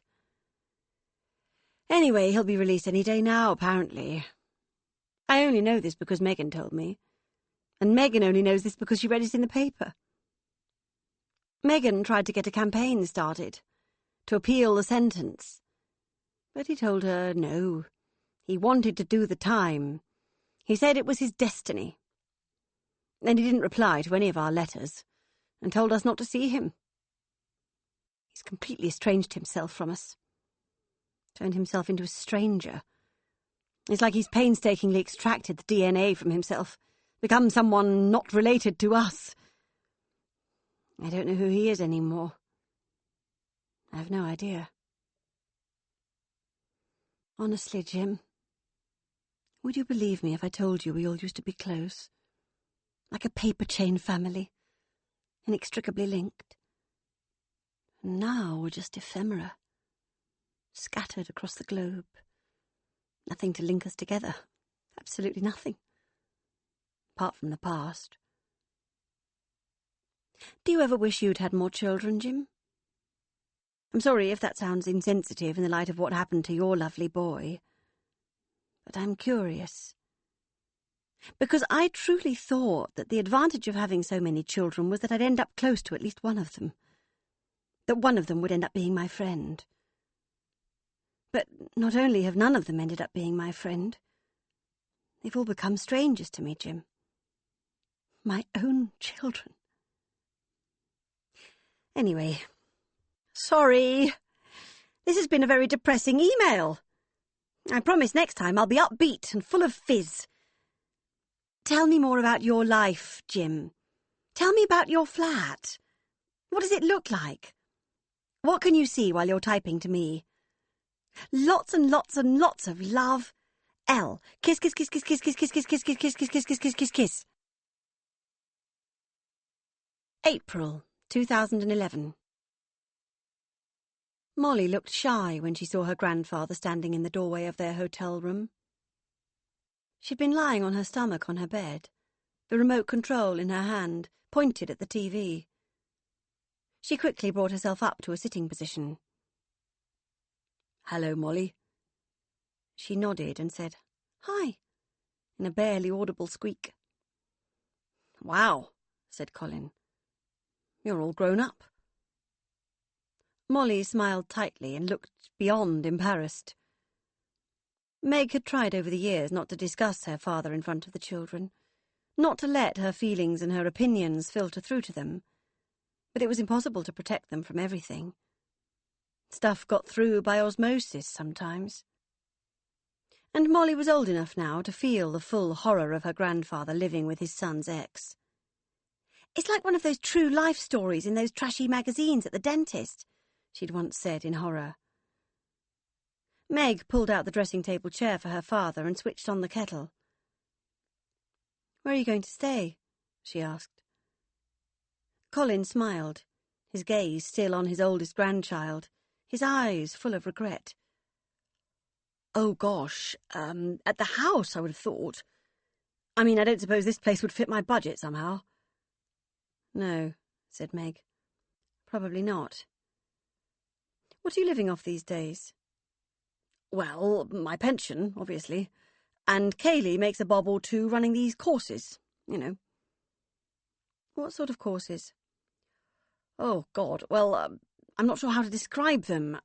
I mean, I suppose, relationship workshops." He smiled apologetically, and Meg shuddered. It truly did not bear thinking about.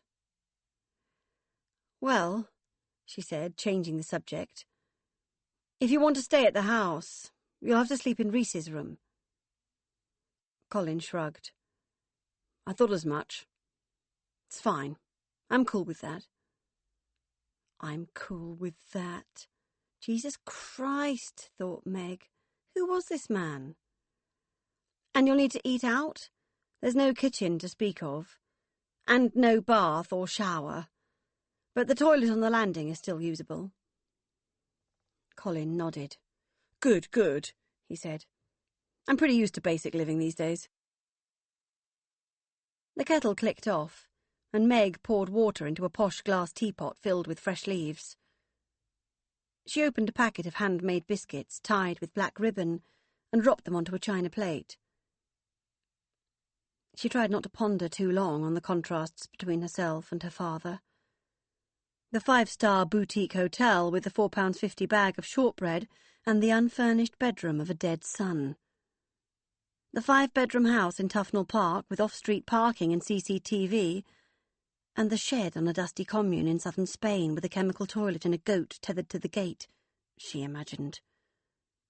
Her pristine, laundered and pressed white company top, and his crumpled, sun-bleached T-shirt.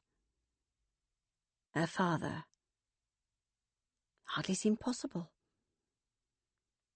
She saw Molly eyeing him curiously, watching everything he did as though she would be writing a report later.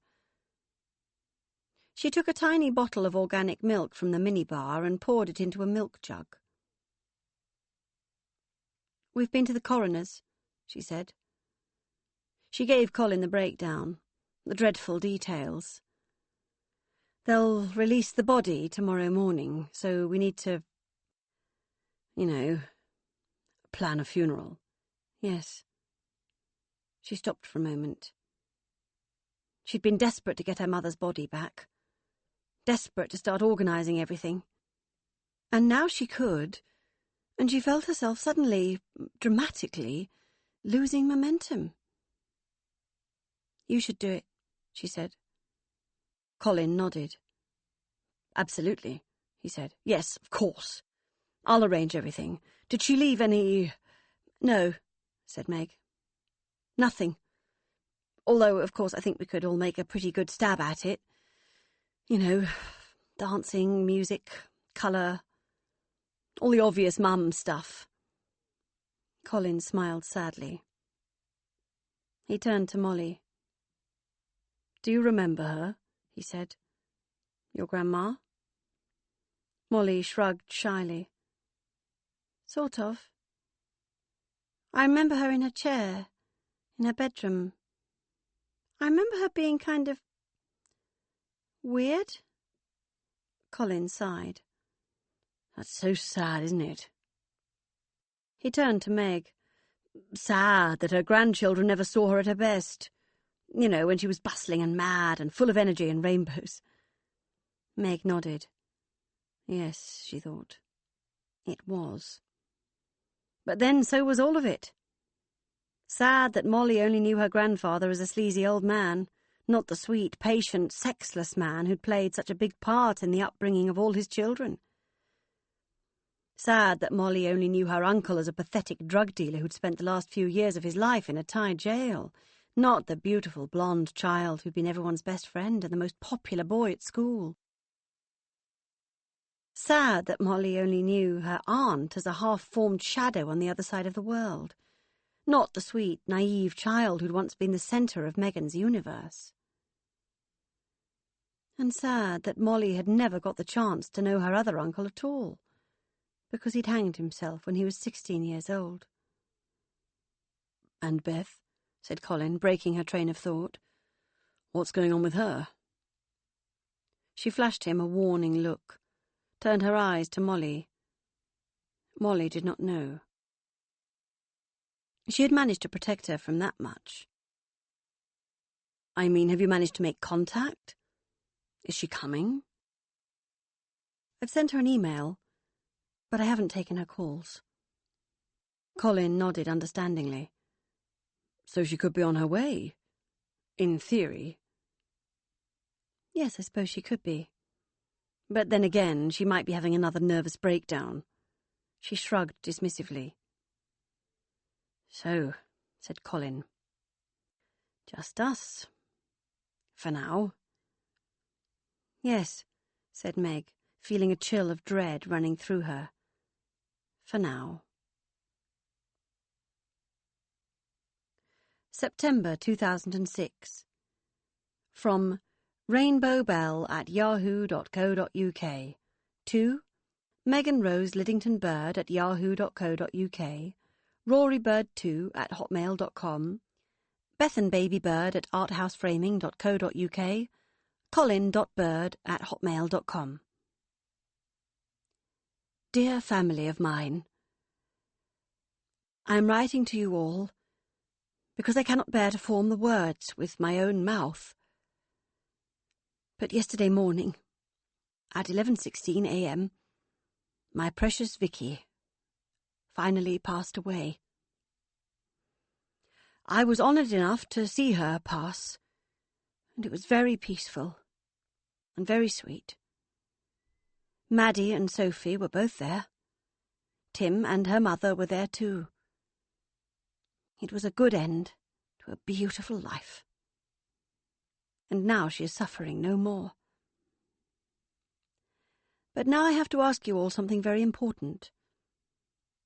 I've tried my hardest these last few years to accept the beating wings of my baby birds as they flew, not just the nest, but in some cases the continent. I've let you all go. And now I need you all to come back. Please. For the funeral. For me. I cannot stand by that graveside with somebody else's children, with somebody else's ex-husband. I need to stand there with my family, all together, at my side. It's going to be on Friday, 3 p.m, at the cemetery in Mickleton. And then a party after at that nice pub next door. Vicky loved you all so much. And she's left some things, just little things, in her will for all of you. It would make me very happy to be able to hand them over in person. Beth, if you need some money for your flight, let me know. Meg, Maddie and Sophie say you and the kiddies can have their flat. They'll be at Tim's. Same goes for you, Beth. Or, of course, you can always stay here, though it is a bit disorganised. As ever. Please write back as soon as you possibly can, girls/Colin. I need some support. I'm not as strong as I thought I was. All my love, with all my heart. Your mummy/Lorelei. Kiss, kiss, kiss, kiss. Beth pulled her velvet jacket tightly to her throat and tried not to flinch when strangers passed too close to her. London looked warped and distorted. Its streets looked like odd memories. People seemed strangely post-apocalyptic in their appearances. Nothing felt as it should. The pavement gleamed with lurking puddles in its dips and cracks. Beth negotiated them gingerly, with horror, as though they might be landmines. A fat woman with a double buggy suddenly loomed before her, and Beth pulled herself tightly away, terrified for some reason that the woman might look at her and see something she didn't like, that she would shout at her. Meg's Road was the next on the left. She wanted to check on her smartphone, but was too scared to take it out of her bag in case someone mugged her. Ridiculous woman. She hadn't been to Meg's house before. She hadn't seen Bill since 2003. She hadn't seen her niece and nephews since they were tiny. She hadn't seen the youngest one at all.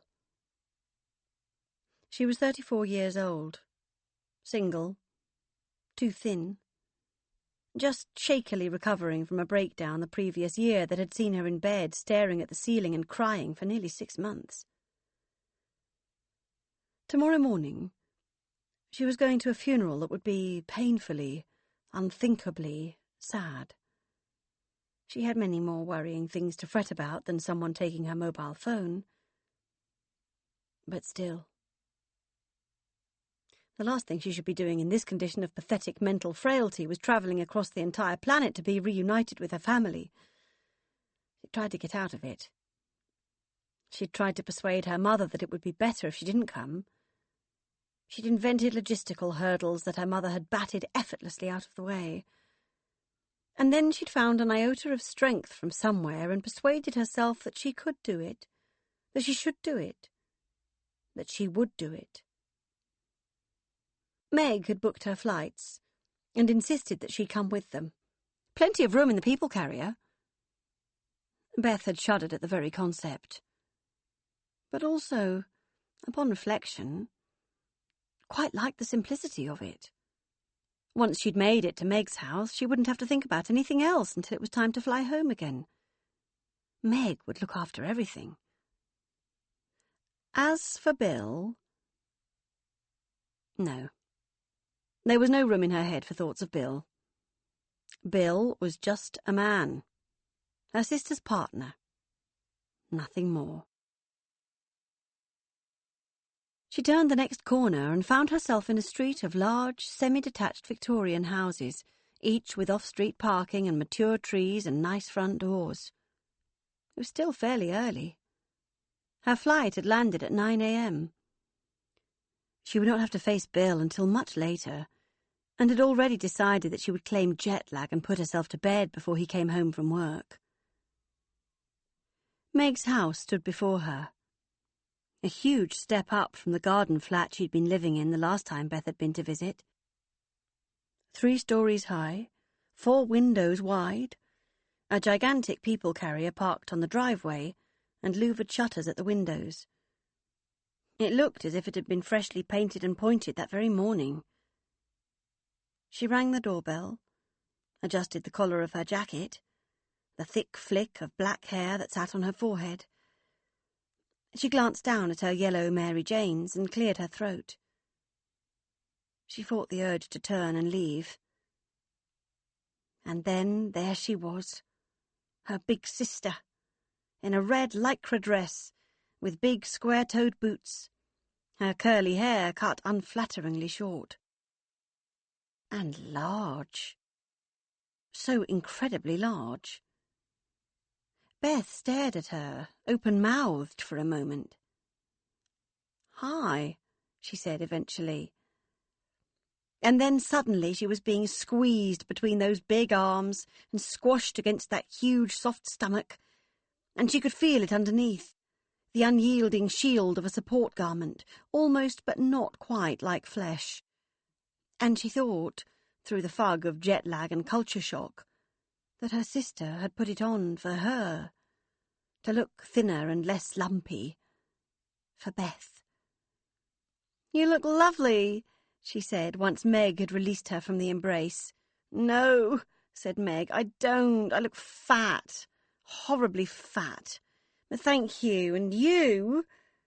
She stared into Beth's eyes fondly, and Beth wanted to shrink to the size of a dandelion seed and be blown away down the street. "You look amazing.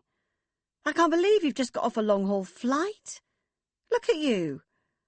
I love the velvet jacket." Meg closed the front door behind her, removed Beth's rucksack from her hands, placed it at the bottom of the staircase, and led her into the living room.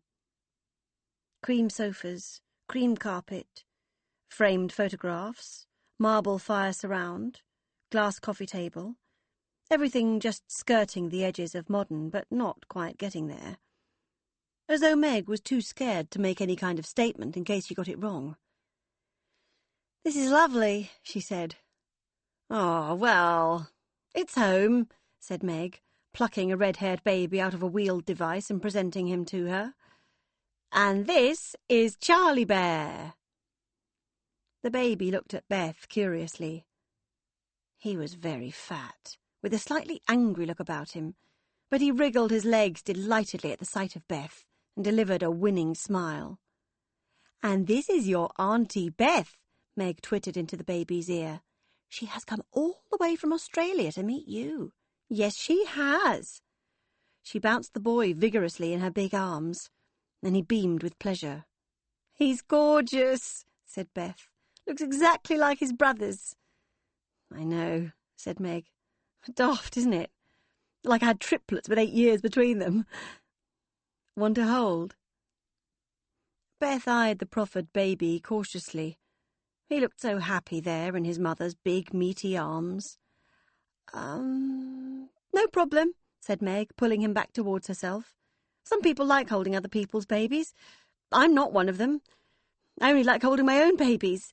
Isn't that right, Charlie Bear?" Meg peered at Bethan over the top of Charlie's head and smiled. "So good to see you. I've missed you so much." Beth smiled and yawned. "Me too," she said. "It's crazy. We're sisters. We used to do everything together. And now we never see each other. We don't even talk to each other. Nuts." Beth nodded. Her vision was starting to blur. Deep down, inside the marrow of her, she could feel liquid weakness spreading through her body. I just never, in a million years, thought you'd suddenly bugger off to the other side of the world. Of all the unexpected things to do." Beth could hear blood whooshing through her head, through her ears. She could see 2 Megs and 2 Charlies. Her mouth was dry. She tried to stand up, go somewhere, she didn't know where. "Bethy? You okay? Beth?" The sides of the room started to close before her like curtains. And then she blacked out. When she came round, she was prone on the cream sofa, her yellow shoes in a neat pair on the floor, her velvet jacket draped over her body like a blanket. Meg sat by her side with a glass of water and an expression of concern. "My God, Beth, you scared the total shit out of me. Are you okay?"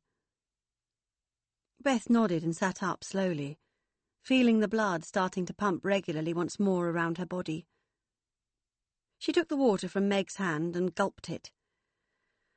"Sorry about that," she said. "What's going on, Bethy?" Beth shook her head. "Nothing," she said. "Just jet lag, I suppose. And I should probably eat something." "Here." Her sister presented her with a cereal bar. "Eat it," she demanded. Beth peeled it and nibbled at the corner. She hadn't eaten on the flight. Only the crispy snack things that came with her drinks. She wasn't sure why. Something about the smell of it. That vinegary, gravy smell. But that wasn't why she'd passed out. It wasn't hunger. It was panic. The baby sat on the floor, playing with the buckles of her shoes. Meg snatched them up and said, "No, no, Charlie Bear, dirty shoes! Dirty shoes, yuck!" Charlie stared at her curiously. Beth wanted to say something to him. Say, "Yeah, no, she's nuts, right?" Instead, she shared a complicitous look with him and ate some more cereal bar. And then, just as she was putting herself back together, starting to relax even, she heard footsteps down the stairs. And she looked at Meg for some kind of explanation. And then there he was. Bill. Standing in the doorway with his phone in his hand and a confused expression on his face. Then he looked at Beth and said, "Well, hello, stranger." He looked exactly the same. The thick walls of guinea pig hair, the soft features, the expression of wry amusement as though the whole world were just one big silly joke that he was too clever to laugh at. "Bill," she said, "what are you doing here?" He pretended to look around the house for something, and then laughed, his growling laugh, and said, "I live here." She felt annoyed, but forced a smile. "I thought you'd be at work." "Working from home today," he replied. And then he turned to Meg and said, "Any idea where the charger is for my phone?" Meg sighed and said, "No, darling man, I have no idea." She raised her eyebrows conspiratorially at Beth. "And aren't you going to say hello properly to Beth, who you haven't seen for almost 100 years? Bill frowned and then smiled and said, "Sorry, of course. Lovely to see you, Beth." He strode towards her, clasped her shoulders and kissed her firmly on both cheeks. "Sorry it has to be under such sad circumstances. But still, always a treat. You look lovely." Beth waited for it. The lurch in the pit of her stomach. The longing. She waited. And it did not come. She smiled and said, "Thank you, so do you." She saw him puff up almost imperceptibly. "I don't, but bless you. And I'd better get on. But I'll see you later. In fact," he paused, "it's my turn to collect the kids from school today. Would you like to come with me? Give you something to focus on to keep your mind off the jet lag?" Knowing herself to be cured, she smiled and said, "Yes, sure." "So," said Bill, his hands on the handles of the buggy. Charlie wrapped inside a grey blanket, his feet poking out of the bottom, fast asleep. "It's been a long time, Beth." The first of the autumn leaves littered the pavement. Beth kicked at them with the toes of her Mary Janes and smiled. "Yes, thank God." Bill laughed. "It wasn't that bad, was it?" Beth glared at him disbelievingly. "Bill, she said. "She's my sister. You're my brother-in-law. Of course it was that bad." "That's not what I meant," he said softly. "No, I know, but still, it's not something I can look at in those terms. It should never have happened. I was sick." "Charming." "No, but I was. I wasn't normal. I mean, I'm still not normal. I've got a long way to go before I can contemplate normal. But back then, I don't know what I was thinking." She shook her head. "Oh, come on," said Bill. "You're making out you were a basket case. I can assure you that you weren't. You were charming, you were adorable, you were Sleeping with my sister's partner." She shook her head again. "No, Bill. I don't know how you've processed the thing, but I can assure you that I've processed it to the point of negation. Do you see? It can't have happened. It mustn't have happened. There can't be fond memories or rose-tinted nostalgia. It did not happen." Bill slowed his pace and looked at her. He looked as if he was going to say something, but then he sighed and turned back. "I can't be that surgical about it, I'm afraid. It was a terrible mistake. I should be shot for the risk I put our relationship at, for what I could potentially have done to my family. And believe me, I'm glad it's over too. Really. But it was also amazing, wasn't it? At the beginning, you know. I mean, do you remember—" "Stop!" Beth spun around and pushed her hands against Bill's chest. "No." He smiled, put his own hands up in a gesture of surrender. "Fine," he said. "I'll keep my memories to myself." "Good. Yes, please." He sighed theatrically, and for a moment they continued in silence. "So," he said after a moment, "anyone in your life at the moment?" She shook her head. "What happened to the Aussie?" "Jason?" she asked, slightly surprised to be using his name again after so long. "God, nothing, no. That lasted a nanosecond. But it got you out of your rut." "It did, yes. Just in the nick of time. And then there was Richard." "Ah, yes, I think I remember Meg mentioning Richard. Yeah, he was British. Lovely. Too lovely. Everything was lovely. I had a great job, I got my citizenship, nice flat, and then I had a nervous breakdown." Bill raised a pale eyebrow. "I think, if I'm honest, I've been on the cusp of a nervous breakdown since I was a teenager. Since Reese died. I think I've been hanging on to this precipice without even realising it. If I hadn't met Jason, if he hadn't been so bloody insistent, I'd probably never even have left home. Isn't that terrifying? That I could have just let myself stay there in that disgusting house forever. So anyway, the whole new me thing in Sydney was all a total facade. None of it was real, and it was like the foundations beneath the dream house were made of sand and the whole thing collapsed. And that was me. 6 months in bed. Bye-bye job, bye-bye Richard." "He didn't stick around?" "I didn't want him to," she replied crossly. "He was part of the problem. He was a prop on the stage set. That was my life." She shuddered. "I'm not recovered," she said. "I shouldn't be here. I should have stayed at home." "Home?" "Yes, Sydney, home." "But Mum insisted." "Might do you good." Beth glared at him. He was an idiot. She had no idea what she'd been thinking for all those years. They were in front of the boys' school. It was a red brick Victorian block, 5 stories high. It looked very urban and very imposing. Clusters of parents stood around the playground and the gates. Some of them were smoking. Beth would not send her children here.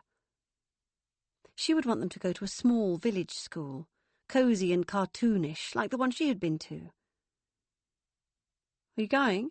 she asked as Bill negotiated the buggy up the 3 steps into the playground. "To the funeral?" he asked, nodding hello to a mother in a headscarf. "Yes." He shrugged. "I don't know," he said. I shouldn't really. Work is nuts at the moment. But Vicky, I don't know. I always had such a fond spot for her. We were quite close, in a way. She said non-committally. I'll decide tomorrow. It's going to be horrific, she said. Those girls. He nodded. And for just a moment, she saw something in his eyes. Something that reminded her what she'd loved about him for all that time. They clouded over, for just a second, with a film of tears. He was a human, after all. He pulled Charlie out of his buggy and held him tight. I kicked him out, said Meg later that evening over a large glass of wine, about 3 years ago. Molly was watching TV next door, and the boys were in the back garden playing cricket with Bill. The baby was asleep. It was a watery evening, early dusk, the tired tail end of summer. Beth had a can of Coke on the counter in front of her and was idly watching Bill charging about in shorts, socks and trainers through the bifold glass doors, thinking what a fool he looked. She turned sharply at Meg's words. "What?" she cried. "Bill? How come?" Meg sighed luxuriously, clearly relishing the prospect of her next announcement. "I just got sick of him," she said. "I mean, I was pretty sure he was having an affair." Beth nodded and lifted her Coke can to her lips. "Or a number of affairs. And he was just so cross all the time. But worse than that, he was horrible to the children. That I really couldn't bear. I thought we'd be better off without him." "Oh, my God, when was this?" "Oh, ages ago. Just after you left for Australia, I suppose." "And was he?" she asked. "Having an affair?" Meg shrugged and topped up her enormous wineglass. "I have no idea, and neither do I wish to know. All I know is that kicking him out changed everything." She slammed her hands down on the kitchen table to establish her point. "Everything." Beth stared deeply at her own hands on the counter.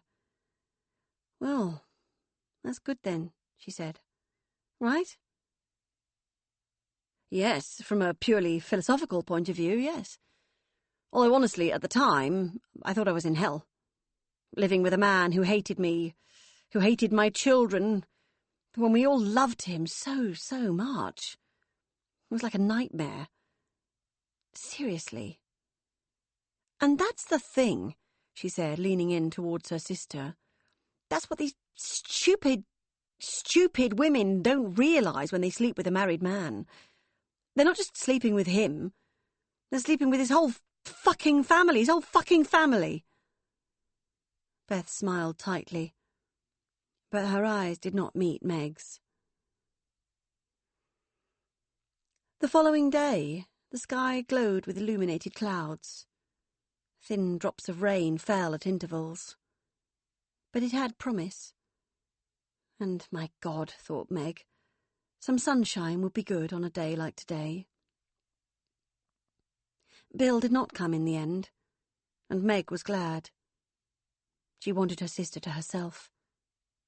She wanted the funeral to herself.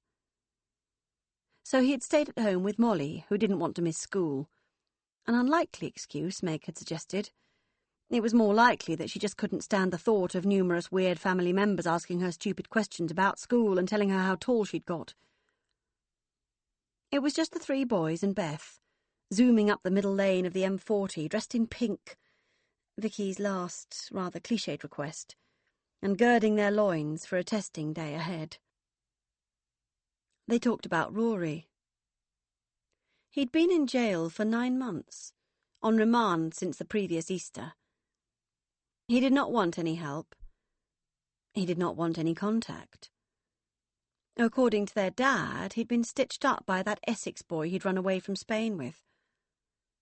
Apparently, Owen had used Rory as a sacrificial lamb to get the police off the scent of his underground drug operation. According to Colin, Rory was taking the flak out of some kind of misplaced loyalty. "I don't think so, though," said Meg. "I honestly don't. I think it's more than that. Deeper than that. I think he wanted to be punished." "Punished?" "Yes. For letting Rhys fend for himself at secondary school. For being so angry when he died. For leaving Kaylee and the baby. For being alive when his twin was dead. I think he thought he was due a whipping." She shrugged and left the theory there, in the air, to be mulled over. Beth sighed. "Yes," she said. "I never really thought about it like that before, but yes, I think you're right." She paused and turned to gaze through the window for a moment. Then she turned back and said, "Do you think that's why Mum lives like she does? Do you think she's punishing herself too?" Meg shook her head. "No. I think Mum lives like that because she's sick. End of story." Beth sighed again. "Poor Mum," she said. "She's going to be in pieces today." Meg changed lanes, peering from wing mirror to rear view mirror and back again, and said, "No, she won't be. She'll be fine. She is fine, I promise you.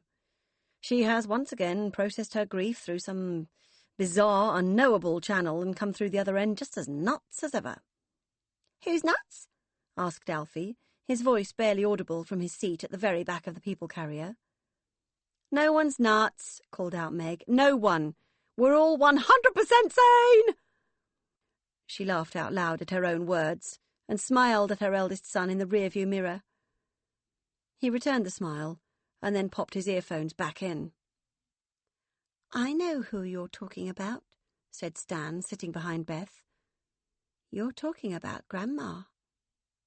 "No, we're not," said Meg, checking the signs for the next junction. "We're absolutely not." "But Grandma is mad," he countered. He began to count things off on his fingers. "She keeps absolutely everything," he tapped on his thumb. "She doesn't brush her hair.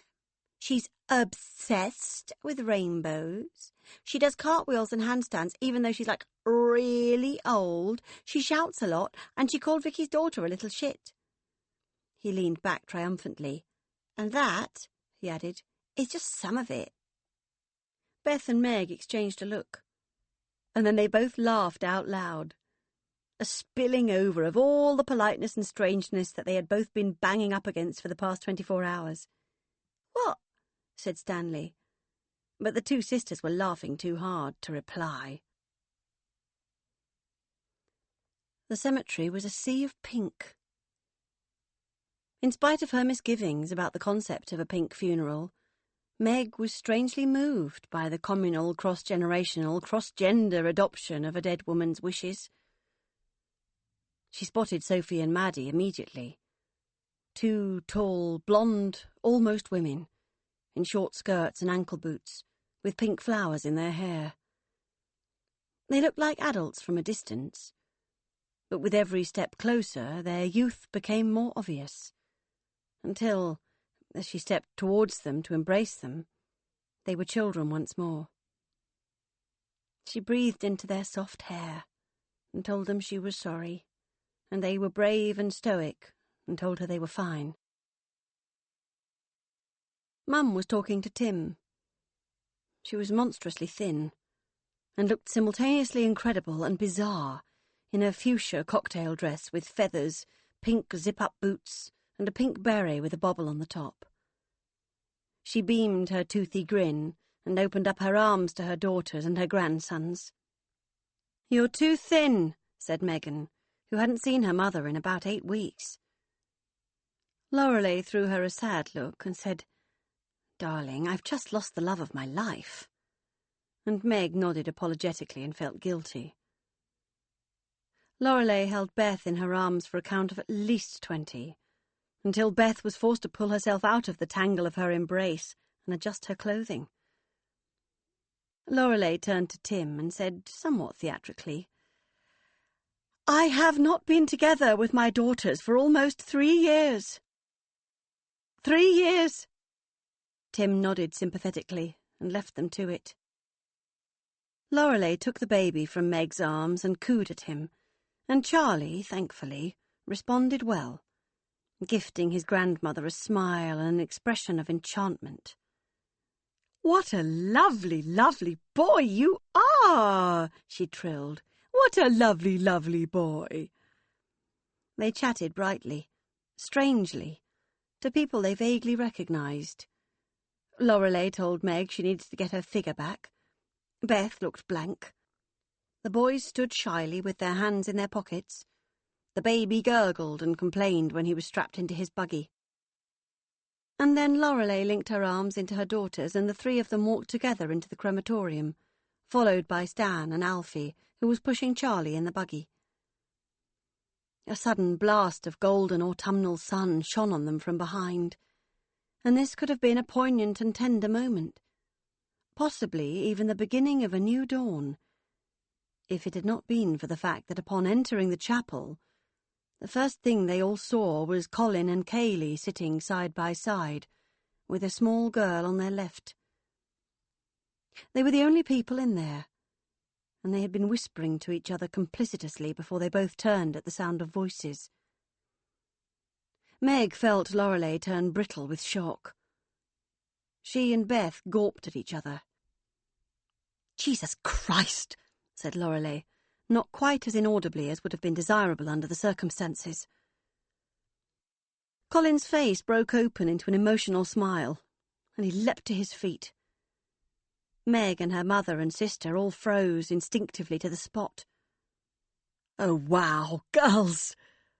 And boys!" Colin glanced behind at the row of somewhat shell-shocked grandsons. He walked quickly towards them all, looked as though he wanted to take them all in his arms and squeeze them, but pulled himself up short at the sight of their faces, set hard with surprise and displeasure. "Wow," he said again, looking in turn from face to face. "You all look so lovely. You all look so—" Lorelei simply walked off halfway through his declaration. She swanned off, the sound of her pink Cuban-heeled boots echoing across the room, and sat herself down at the front of the chapel, on the pew nearest the front. Beth and Meg looked at each other, and then at their father. "What's she doing here?" Meg whispered. Colin looked from Kayleigh to Meg, and shrugged and said, "She wanted to come. She wanted to say goodbye." "But she didn't even know Vicky," exclaimed Beth. "Well, that's not quite true. She met her a few times. Thought her a great person. And besides, it's an Irish thing.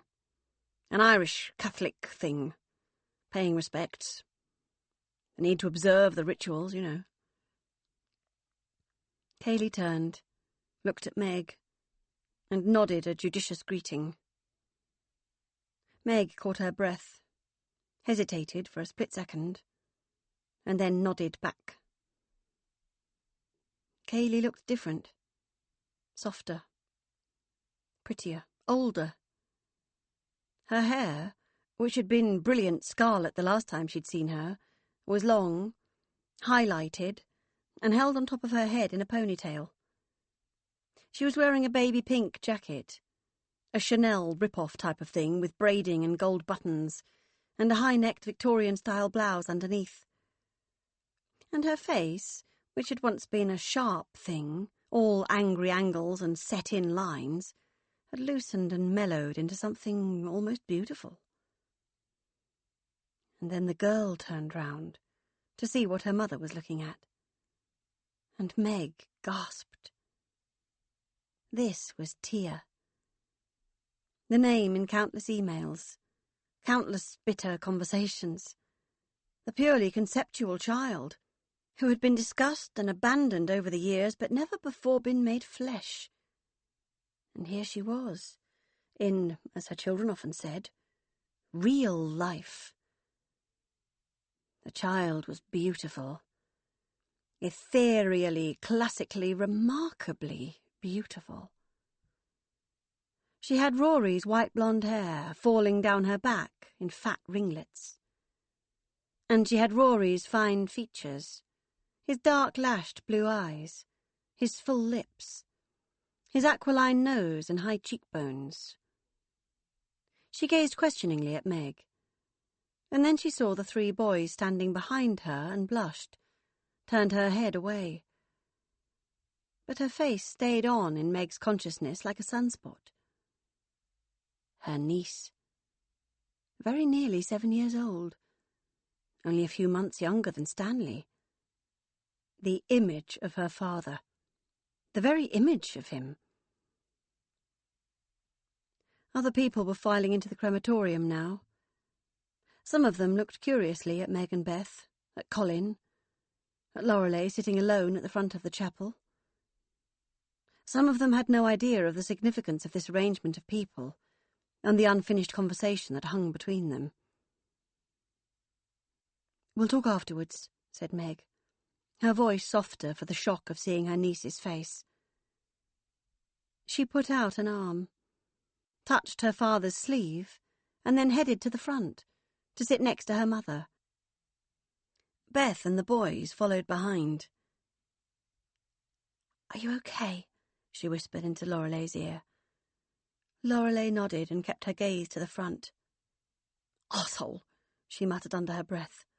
"Fucking arsehole." Stanley snorted, and Meg glared at him, and then said, "Please try not to swear, Mum."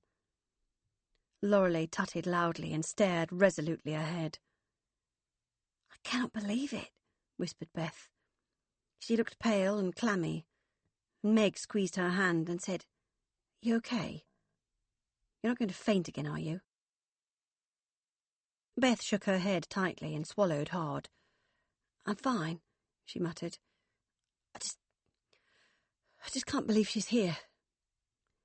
Meg handed the baby a small toy to occupy him in his buggy and passed polo mints around. "She's very beautiful, isn't she?" she whispered after a moment to Beth and her mother. "The girl. Tia." Lorelei tutted and shook her head. Beth nodded and smiled, but neither of them replied. And it hit Megan then, really quite hard, just exactly how odd this was. That girl was her niece. That girl was Lorelei's granddaughter. She was 6 years old, but none of them had ever met her before. She had not seen her own father since she was a baby. Her grandfather shared a bed with her mother. "Total and utter fucking prick," said her mother. Megan nudged her hard. "Well!" "I'm not going to the wake," said Beth quietly. Meg looked questioningly at her. "I can't do it. Not with her there." "Beth, you have to. I can't do it alone," Meg whispered urgently. The chapel was starting to fill up now. They shifted up the pew a few feet to allow Tim and his new girlfriend to squeeze on. They all smiled tightly and politely at each other, and the conversation ended, and another one began, about motorways, and the rather irreverent humanist funeral celebrant who'd been appointed as per Vicky's instructions, and the cardboard coffin, and the wild meadow flowers that had come from the garden of the house where Vicky had grown up. Lorelei had agreed to give a eulogy. Megan had never seen her mother stand in front of a crowd before. She had never heard her speak in public, and could not quite imagine how it would be. She was feeling slightly anxious about it, but she needn't have worried. Her mother took to the small stage and adjusted the height of the microphone, and she let her eyes range across the room, taking in everyone, stopping at Colin and Kaylee, and redirecting themselves back to Sophie and Maddie, where they lingered and filled with tears. Then she smiled.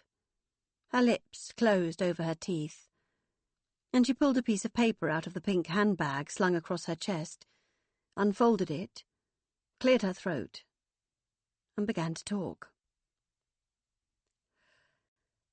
"I first met Vicky in 1991. She'd moved in next door, taking the place of a rather precious friend who I'd assumed I'd be friends with for the rest of my life. So I was rather cross about this interloper. As it turned out, I never saw the old neighbour again after they moved out, and it was Vicky who became that lifelong friend. I invited her over for Easter, her and her nice-looking husband and adorable little baby.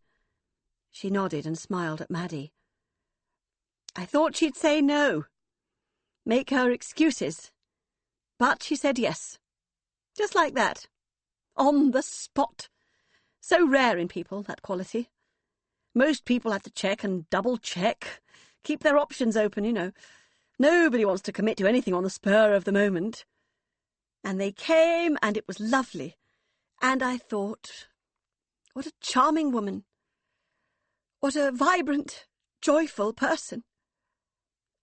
She paused and surveyed the congregation again. Well, as some of you know, but most of you don't, poor Vicky was witness to a terrible, terrible tragedy that Easter day. Awful, just awful. And I could not have got through it without her. She'd experienced a similar tragedy herself. Her first love, a young girl who'd hung herself simply because she was gay and couldn't deal with it. And yes, Vicky was a lesbian, albeit one who'd made a magnificent marriage with a good man for many years before, made beautiful babies with him and been a kind and wonderful wife. But she was, at heart, and fundamentally, gay. I'm not sure I ever was, but that wasn't really the point, somehow. The point was, we loved each other. We found each other to be beautiful and desirable and lovable. We were nuts about each other. I needed her, she needed me. And I'm going to miss her, more than any words could ever express. She simply was the world to me, and without her, I am untethered and lost. She stopped then, her eyes shining with tears. She folded the piece of paper into a small, tight cube and smiled. Sorry, she said. Then she came down from the podium and slid back next to Megan in the front pew. Meg squeezed her hand. Well done, Mum. Lorelei shrugged. There, she said. Now it's done. Now, she whispered sadly, I really am all alone. The wake was in a pub, a short walk from the crematorium. It was a classic Cotswolds pub. Yellow brick, pale grey paint, Georgian fireplaces and high ceilings. A function room with 5 tall windows overlooking the countryside had been hired and bedecked with pink balloons and stocked with bottles of pink sparkling wine and pink fairy cakes. There were French doors out onto a small terrace, where there was a table with a pink book of remembrance and a number of photo albums. People were bustling about this table, looking thoughtfully for the right words, champagne flutes held between their fingers. The boys had found themselves a table for 2 where they sat and played on their DS's and ate crisps from a pink paper bowl. The baby was asleep in his buggy, tucked away behind a curtain. Beth, quite uncharacteristically, was drinking a pint of lager, and Meg was making her only permissible glass of wine last as long as possible. She'd had to beg and cajole Beth to get her into the pub. They'd seen Colin, Tia and Kaylee heading in the opposite direction from the pub after the service, and Meg had persuaded Beth that they probably wouldn't be coming. And certainly there was no sign of them yet. Megan felt herself fill slowly with relief. But Beth still looked tense and terrified, clutching her pint glass tightly between her blue-white fingers and casting her gaze about anxiously. The service had been wonderful. Meg first thought this, and then repeated it over and over each time she encountered a new person. "Oh, yes," she would say, heartfelt again and again. "Yes, it really was wonderful. Vicky would have loved it." Beth, meanwhile, stood silent and teenagery, shoulders tensed, letting her older sister do all the conversational work. Megan was growing tired of this state of affairs and was about to walk away and leave Beth alone to fend for herself when the door to the function room opened, and they walked in. Now that Kaylee was standing up, Megan could see that she had paired her demure woolen jacket and buttoned-up blouse with a pair of leather trousers tucked into well-worn spike-heeled boots decorated with silver studs. Tia was wearing a slightly grubby silver-sequined dress with ripped pink tights and pink flamenco shoes. Colin was wearing grey combat trousers with a white shirt and a pink cravat. His thin silver hair had grown long, covering his face, which was brown and gaunt. He had an earring. He looked strange. The three of them looked strange. She thought of an exhibition that Bill had staged a few months back at his gallery. A series of photographs of families living in homeless shelters in dead-end towns in unfashionable US states. Each family had been requested to put on their best clothes for the shot, and the portraits had been heartbreakingly poignant. The bittersweet fusion of pride and hopelessness visible in their eyes, particularly the father's. This family, standing in the doorway, looking around nervously as they pumped themselves with resolve, in their cheap clothes, their out-of-placeness, their delicacy, reminded her of those families. Meg saw Colin find Kaylee's hand and squeeze it in his. She saw Kaylee squeeze his hand back. She gulped back a swell of emotion and turned away, back to her sister. But Beth was gone. A lipstick-imprinted pint glass on the table, the only sign she'd ever been there.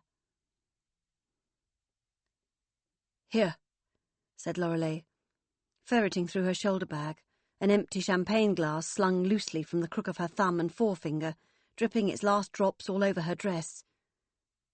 She smelled of wine and a sweet, cinnamon-noted perfume. She also smelled of damp and must. "For you," she said, pulling a small package from the bag and handing it to Megan. "From Vicky." "Where's Beth?" She looked around herself, full circle, and then spun back to Meg. Her green eyes were slightly unfocused. "She's out there somewhere," Meg replied. "Did a runner the minute they arrived." She pointed towards Colin and Kaylee with her eyes. "I was just on my way out to retrieve her." Lorelei wrinkled up her nose in distaste, in the general direction of her ex-husband.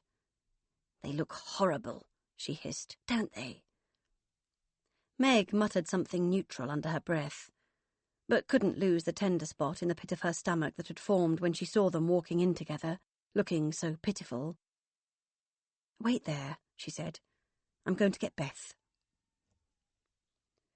She was leaning against Meg's car, staring ahead, looking clammy and tense, an almost empty champagne glass in her hands. Meg frowned. "You're drinking," she said. "Why are you drinking?" Beth shrugged like a teenage girl. "There's no law against it." Her words were slightly slurred. Beth was drunk. Meg had never seen her sister drunk before. She shook her head and let it go. "Come on, come in," she commanded. "We need to get this over with." "What, you mean talk to them?" "Yes," said Meg. "We need to talk to them. That's our niece in there. That's our father. Forget everything else. They came all the way here. They're really poor and they came all the way here." Beth shuddered. "Christ, you almost sound like you feel sorry for them." "I do. A bit. I mean, you can't help who you fall in love with, can you? Beth shuddered again. "I'm sorry," she said. "You've always been more open-minded about stuff than me. Less emotional. I can't even bear to look at them." Meg felt herself tense up with frustration. "Beth," she said, "you are a grown woman. You're not a teenager. This is the real world. We are real people. This is real life. And things sometimes happen that don't fit in with how we think the story should go, but we just have to take a deep breath and get on with it. Not sit there in the corner sulking because it's not what we were hoping for. Come on," she barked. "Stop being a big baby and get in there and talk to your bloody father." "I'll talk to him," she said, "as long as she's not there." Megan sighed and paused. "She's his partner," she said. "There's nothing much you can do about that. It's disgusting. It is what it is. Nobody's breaking the law. Nobody died. Come on." Beth sighed and pulled herself away from the car. "Fuck's sake," she muttered under her breath. Colin and Kaylee were talking to Tim when they returned to the function room. Tia was standing between them, her arm held around her mother's waist, her head nestled against her ribcage. Kaylee looked at Meg and Beth with carefully concealed surprise as they approached. "Hello," said Meg. "Lovely to see you." She was spared the discomfort of a physical greeting, as she knew that Kaylee was not the type. Kaylee smiled laconically. "It's been a long time," she said. "Certainly has. It was Easter, wasn't it? The Easter before your daughter was born." She looked down at Tia, and Tia looked up at her, curiously. As well she might, thought Meg. As well she might. "Hi," she said to Tia. "My name's Meg. And those boys over there," she pointed at Alfie and Stan, now engaged with scraping the pink buttercream icing off the fairy cakes and depositing it into the empty crisp bowl, "they're my sons, and I think—" She looked inquiringly at her father, who nodded just once. "They are your cousins." Tia nodded too, and put her hands over Kaylee's arms, which were now draped loosely around her neck. "I know," she said. "Papa told me." "Papa?" Meg looked questioningly from Kaylee to her father. "Yes, Papa." Tia indicated Colin with her eyes. "Ah," she said, feeling her sister bristling behind her. "Which one is which?" she continued. "Papa didn't know." Meg grimaced at her father. "What, seriously?" she said. "You didn't know?" Colin looked sheepish. "They look so alike," he said. It was true, but still incredibly irritating. "Well," she said, turning back to Tia, "the one on the right is Alfie. He's 9.5. And the one on the left is Stanley, and he's 7. The same age as you, I think." Tia nodded. "I'm 7 in October." "Oh," said Meg. "Well then, happy birthday for next month, Tia." "And you two are my aunties. Papa told me that too." "Yes," she exclaimed. "Yes, we are." "I've got lots of aunties," she continued, "back in Ireland, but they're all Irish. And you're English, so that's kind of different." "Yes," said Meg, charmed by this white ringleted angel. "It is." The boys looked over curiously. "Do you want me to introduce you?" she said. "To the boys?" Tia looked round at them, flushed slightly, and nodded. Meg beckoned to the boys, and they shuffled over, covered in cake crumbs, hands in pockets. Meg brushed them down and introduced them, and suggested they all three go and explore the garden. She watched as they wandered away together, Tia talking 10 to the dozen, the boys looking dazed and confused in their shirts and waistcoats. So, said Meg, turning back to Colin and Kaylee, she's delightful. What a doll. Kaylee looked at her spikily. She's not a doll, she said, her face deathly still. She's a human being. Meg felt the blow of Kaylee's words almost knock her backwards. No, she said, no, of course, I meant... I know what you meant, said Colin, jolly and oversweet. Beth quivered and twitched at her side. A fresh champagne glass held tightly between her hands. Where are you staying? Asked Colin. We're not, Meg replied. We're driving back later on. Soon. Oh, he said. That's a shame. I was hoping we might. I didn't even know you were going to be here. You didn't tell Mum. No, I thought it was best just to, arrive. Under the circumstances, you mean, muttered Beth, her first words since they'd walked back in. Colin glanced at her with surprise. Yes, he said. I suppose. Said Beth, if you really wanted to see us properly, you'd have told us you were coming. You can't just show up here and expect us all to be available. I wasn't expecting anything, darling, Colin said softly. It was, well, the whole thing. It's all so sad and awkward and strange, isn't it? And whose fault is that? Kaylee gazed at Beth through those tired, cynical eyes. Can you not be nice? She said. Today, for Vicky. Megan had been trying, really trying, to make this situation civilised, for the sake of Vicky, for the sake of Vicky's girls, for the sakes of all their children. She took a breath.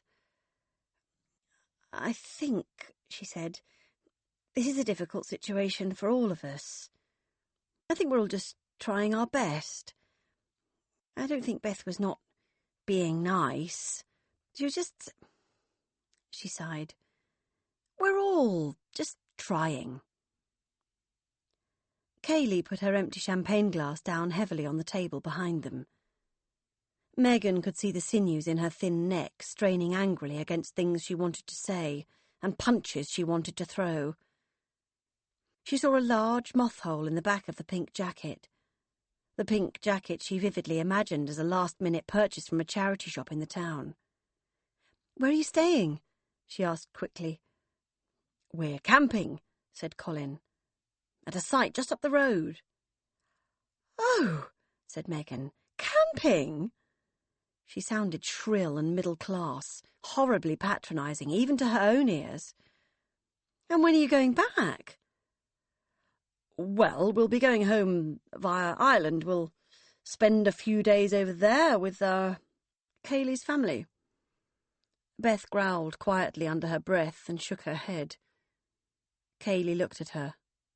Sorry? I didn't say anything. No, but you made an odd sound. Here. She touched her own throat with the side of her hand, almost like a kind of moaning thing. Beth shrugged. I'm thinking that you don't like your father coming to Ireland. See my family. I don't care what he does. Meg winced. She could not predict what her sister would say or do now she'd been drinking. She'd seemed utterly passive these past 24 hours, like an empty vessel, pale and on the edge of expiry. But suddenly she looked fiery, cross and full of feelings. It was usually Meg who was the spokesperson in these situations. Meg who would speak up and be heard and not worry unduly about making a scene. But she could feel it here.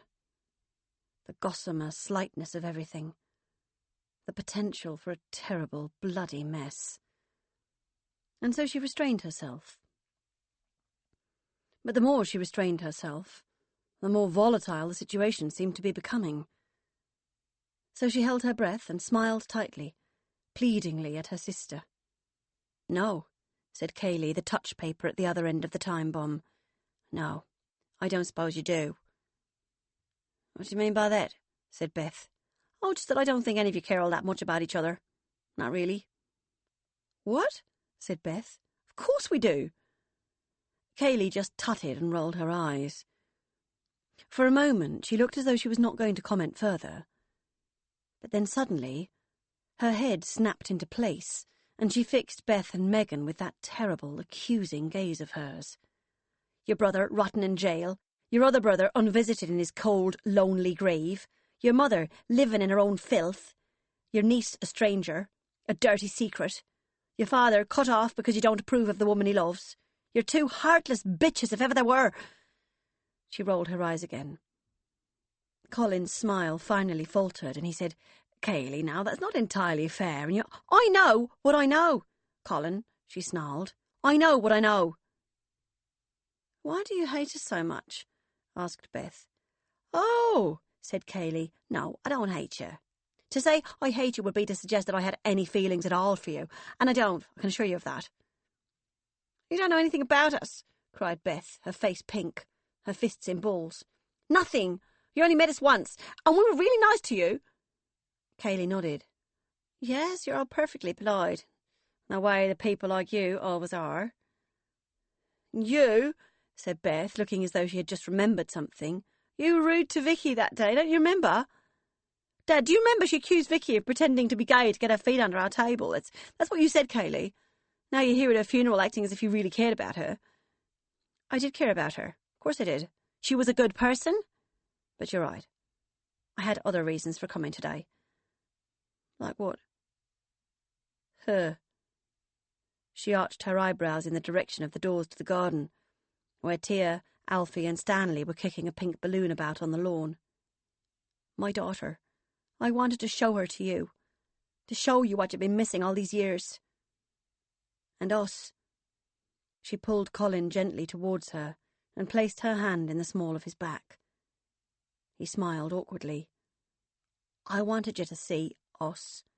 To say that we're good, we're fine, and we're nothing to be ashamed of. Nothing at all. I'm not ashamed of you, said Beth. Oh, for Christ's sake, of course you are. You think it's disgusting, all of you. Her, too. She pointed at Lorelei across the room, who was laughing uproariously, but somewhat unconvincingly at something a fat man in a pink waistcoat was saying. You think we're disgusting? You do. And how do you think that feels, eh? To be with a good man who loves you and you love him, and you wake up every morning and look at him and he smiles at you and tells you you're beautiful. He smiles at your child and tells her she's clever and grand, and you look at him and feel safe and happy and good. How do you think it feels to know there's a gaggle of bitter-faced old hags across the channel who thinks that's disgusting? Kaylee's voice was low and level. There were no spikes in the intonation of her words. Nothing to draw attention to them. Colin put his hand on her arm and said, Remember, please, darling, these are my children. I can't really have you... It's not right. Kaylee shook his hand from her arm and said, No, fair play. You're right, Colin, I'm sorry. I should not be mouthing off about your own flesh and blood. But listen. She looked from Beth to Megan and back again. You two. Enough already. This is your daddy. That out there is your niece. We are, whether you like it or not, your family. You're going to have to find a way to accept us. To accept this. For the love of God. Meg nodded. She felt a trail of unacknowledged guilt run down her spine. A man, a woman, a child. What could be wrong about that? She was about to say something soft and therapeutic, but before she could find the words, Beth had spoken. I'm sorry, she began, her words raw and slurred, her face red with drink and fury. I'm really sorry, but no, I can't accept it. I won't. He's my father.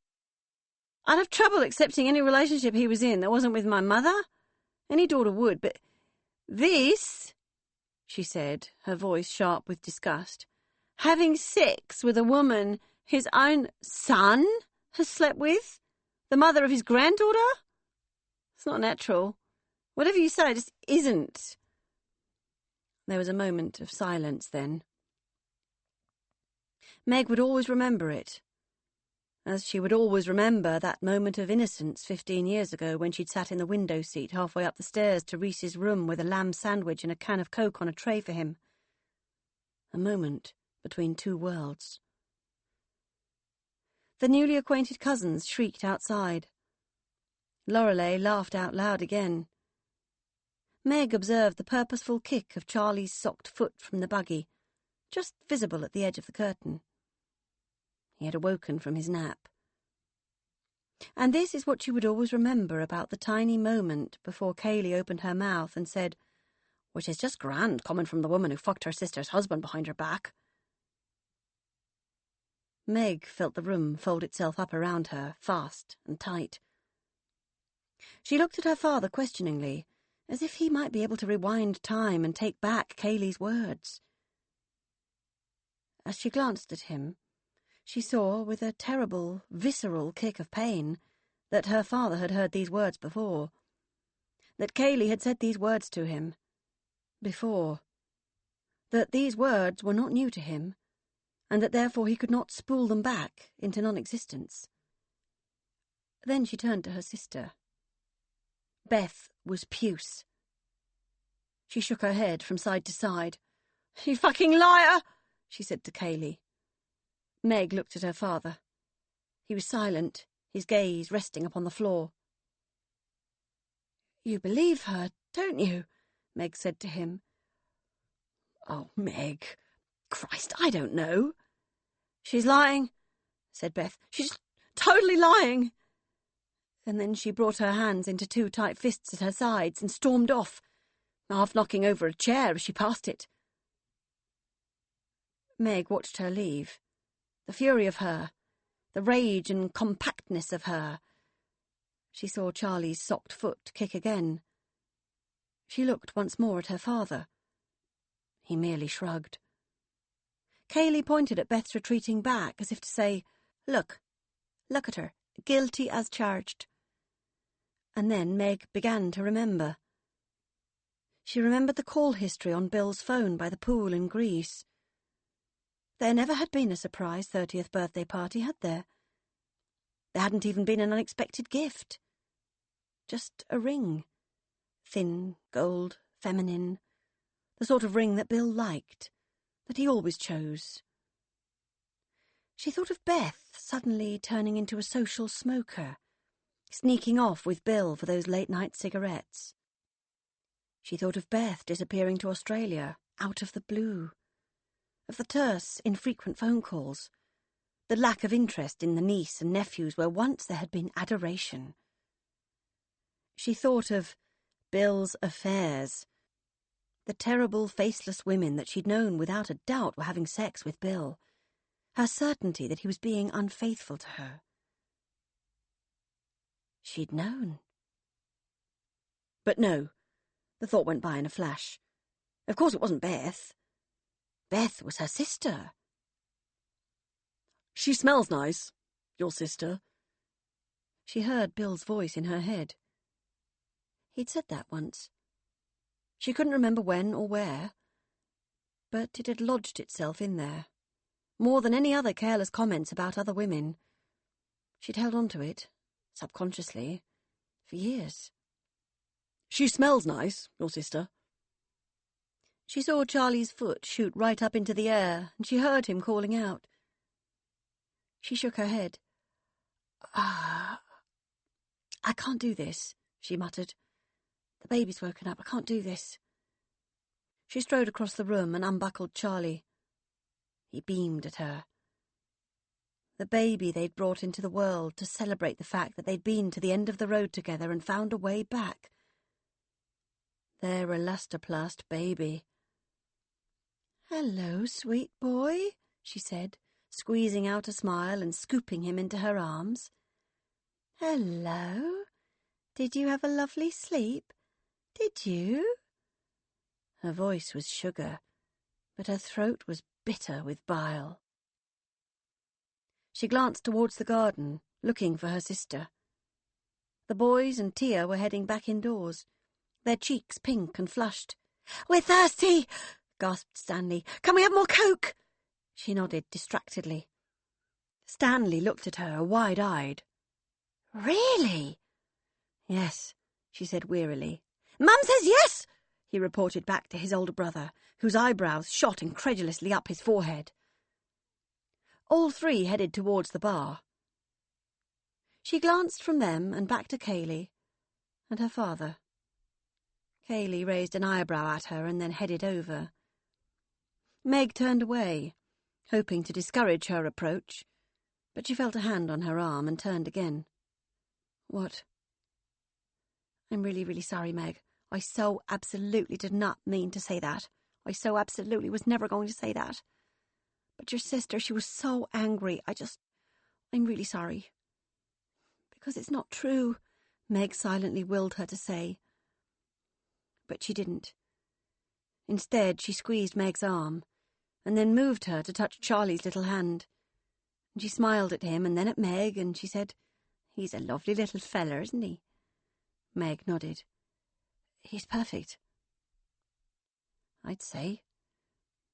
They exchanged a look then. A look between two mothers, soft and understanding.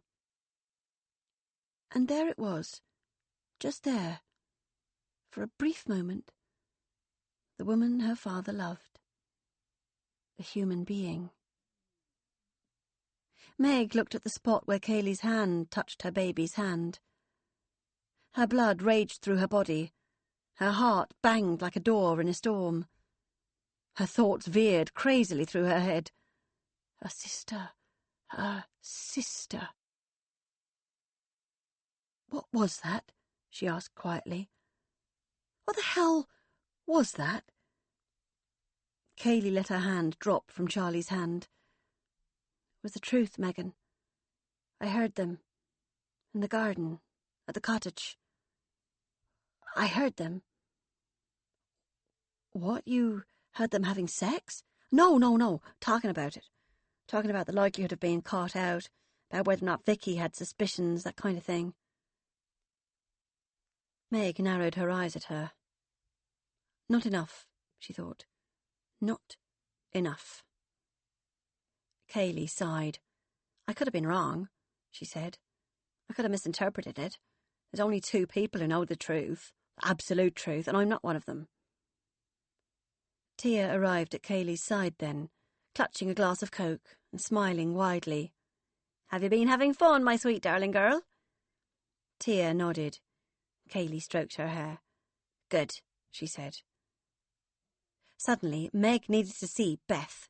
Now, while this was still happening. She offered the baby to Kaylee. Would you mind?" Kaylee plucked Charlie from her arms and nodded. "Go," she said. "We'll be fine." Meg ran then, out through the French windows, out onto the long-shadowed lawn, through a path of discarded pink balloons and fallen leaves. She looked from left to right. The drop in temperature had sent everyone inside. The pub was in the middle of nowhere. All that was here was the cemetery, and beyond that, quickly darkening countryside. And then she knew. There was only one place Beth would be. She pulled her cardigan tight around herself and headed there quickly, before the gloam swallowed the place whole. Beth was there, sitting on her haunches in front of Reese's grave. She rocked back and forth on her heels and jumped at the sound of Megan's footsteps. She got to her feet and stared at Meg imploringly for a second. Megan waited for her to say something, for the conversation to begin. The conversation that would end with the two of them laughing and hugging and saying, "God, what a totally ridiculous misunderstanding." But she didn't say anything. Instead, she looked behind her, then back at Megan. Then she croaked something that sounded a bit like "sorry." And then she ran. Away from Meg, away from Reese, away from the wake, and into the deep, awful darkness. Megan did not chase her sister. Instead, she sat by Reese's grave and held her hand against it. Her other hand she let slip into the pocket of her cardigan to keep it warm. She felt an object there, small and hard, and brought out the gift that her mother had given her earlier. Before. She peeled it open and found a pebble, polished to a shine, with a pinkish gleam in the dusky light. The wrapping revealed itself as a note, written out in solid, schoolteacherish shapes. Remember, Megan, that wherever you find yourselves, you're all pebbles from the same beach. Look after each other. Your friend, Vicky. She tucked the pebble and the note into her pocket and headed back to the pub.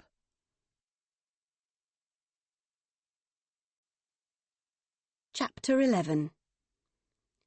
Thursday, 13th January, 2011. Good morning, lovely Jim. Yes, you're right. I know. I must not go hungry. I'm a ridiculous woman. This whole thing is, well, ridiculous.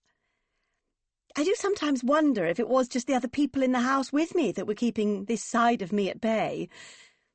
If maybe I'd have been living like this years ago if I hadn't met Colin and had all the babies. Who knows? But I've taken your advice and made sure I went to the supermarket before I went to my shops, stocked up on things I like to eat. It's interesting that I can take being bossed about by you, Jim, but not by anybody else. Your flat sounds very sweet. It's strange how I never imagined a place like Gateshead would have any lovely Victorian architecture. I imagined it all as high-rises and dreary old terraces. But I suppose everywhere has its good parts, and I'm glad that you live in one of them. And I'm also heartened to hear that you are surrounded by nice things. My husband, my ex-husband, he lived for a while in the other half of this house after we split up, and it was odd to me to see his notion of interiors once cut loose from me and my ideas, and it was quite chilling, in fact, to see that for all those years and years I'd been married to a man who, when left to his own devices, would go out and buy a buttermilk-coloured leather sofa. Absolutely bizarre. I think things are so important. Pretty things, mementos. That's part of it all, you see.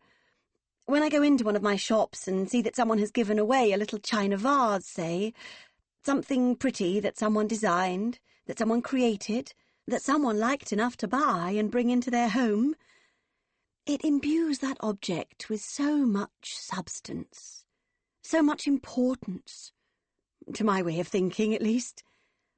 So seeing it there, in a charity shop, given away, given back to the universe, it goes against the grain. It makes me sad. So I have to buy it, to redress the balance.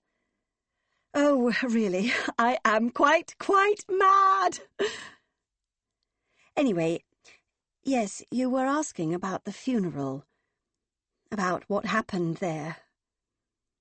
My God, Jim, it was 4 years ago, and I can still feel every hideous moment of it. It all came out at the pub afterwards in the quietest, least dramatic way you can possibly imagine, that Beth, my youngest girl, had had a long affair with Megan's husband.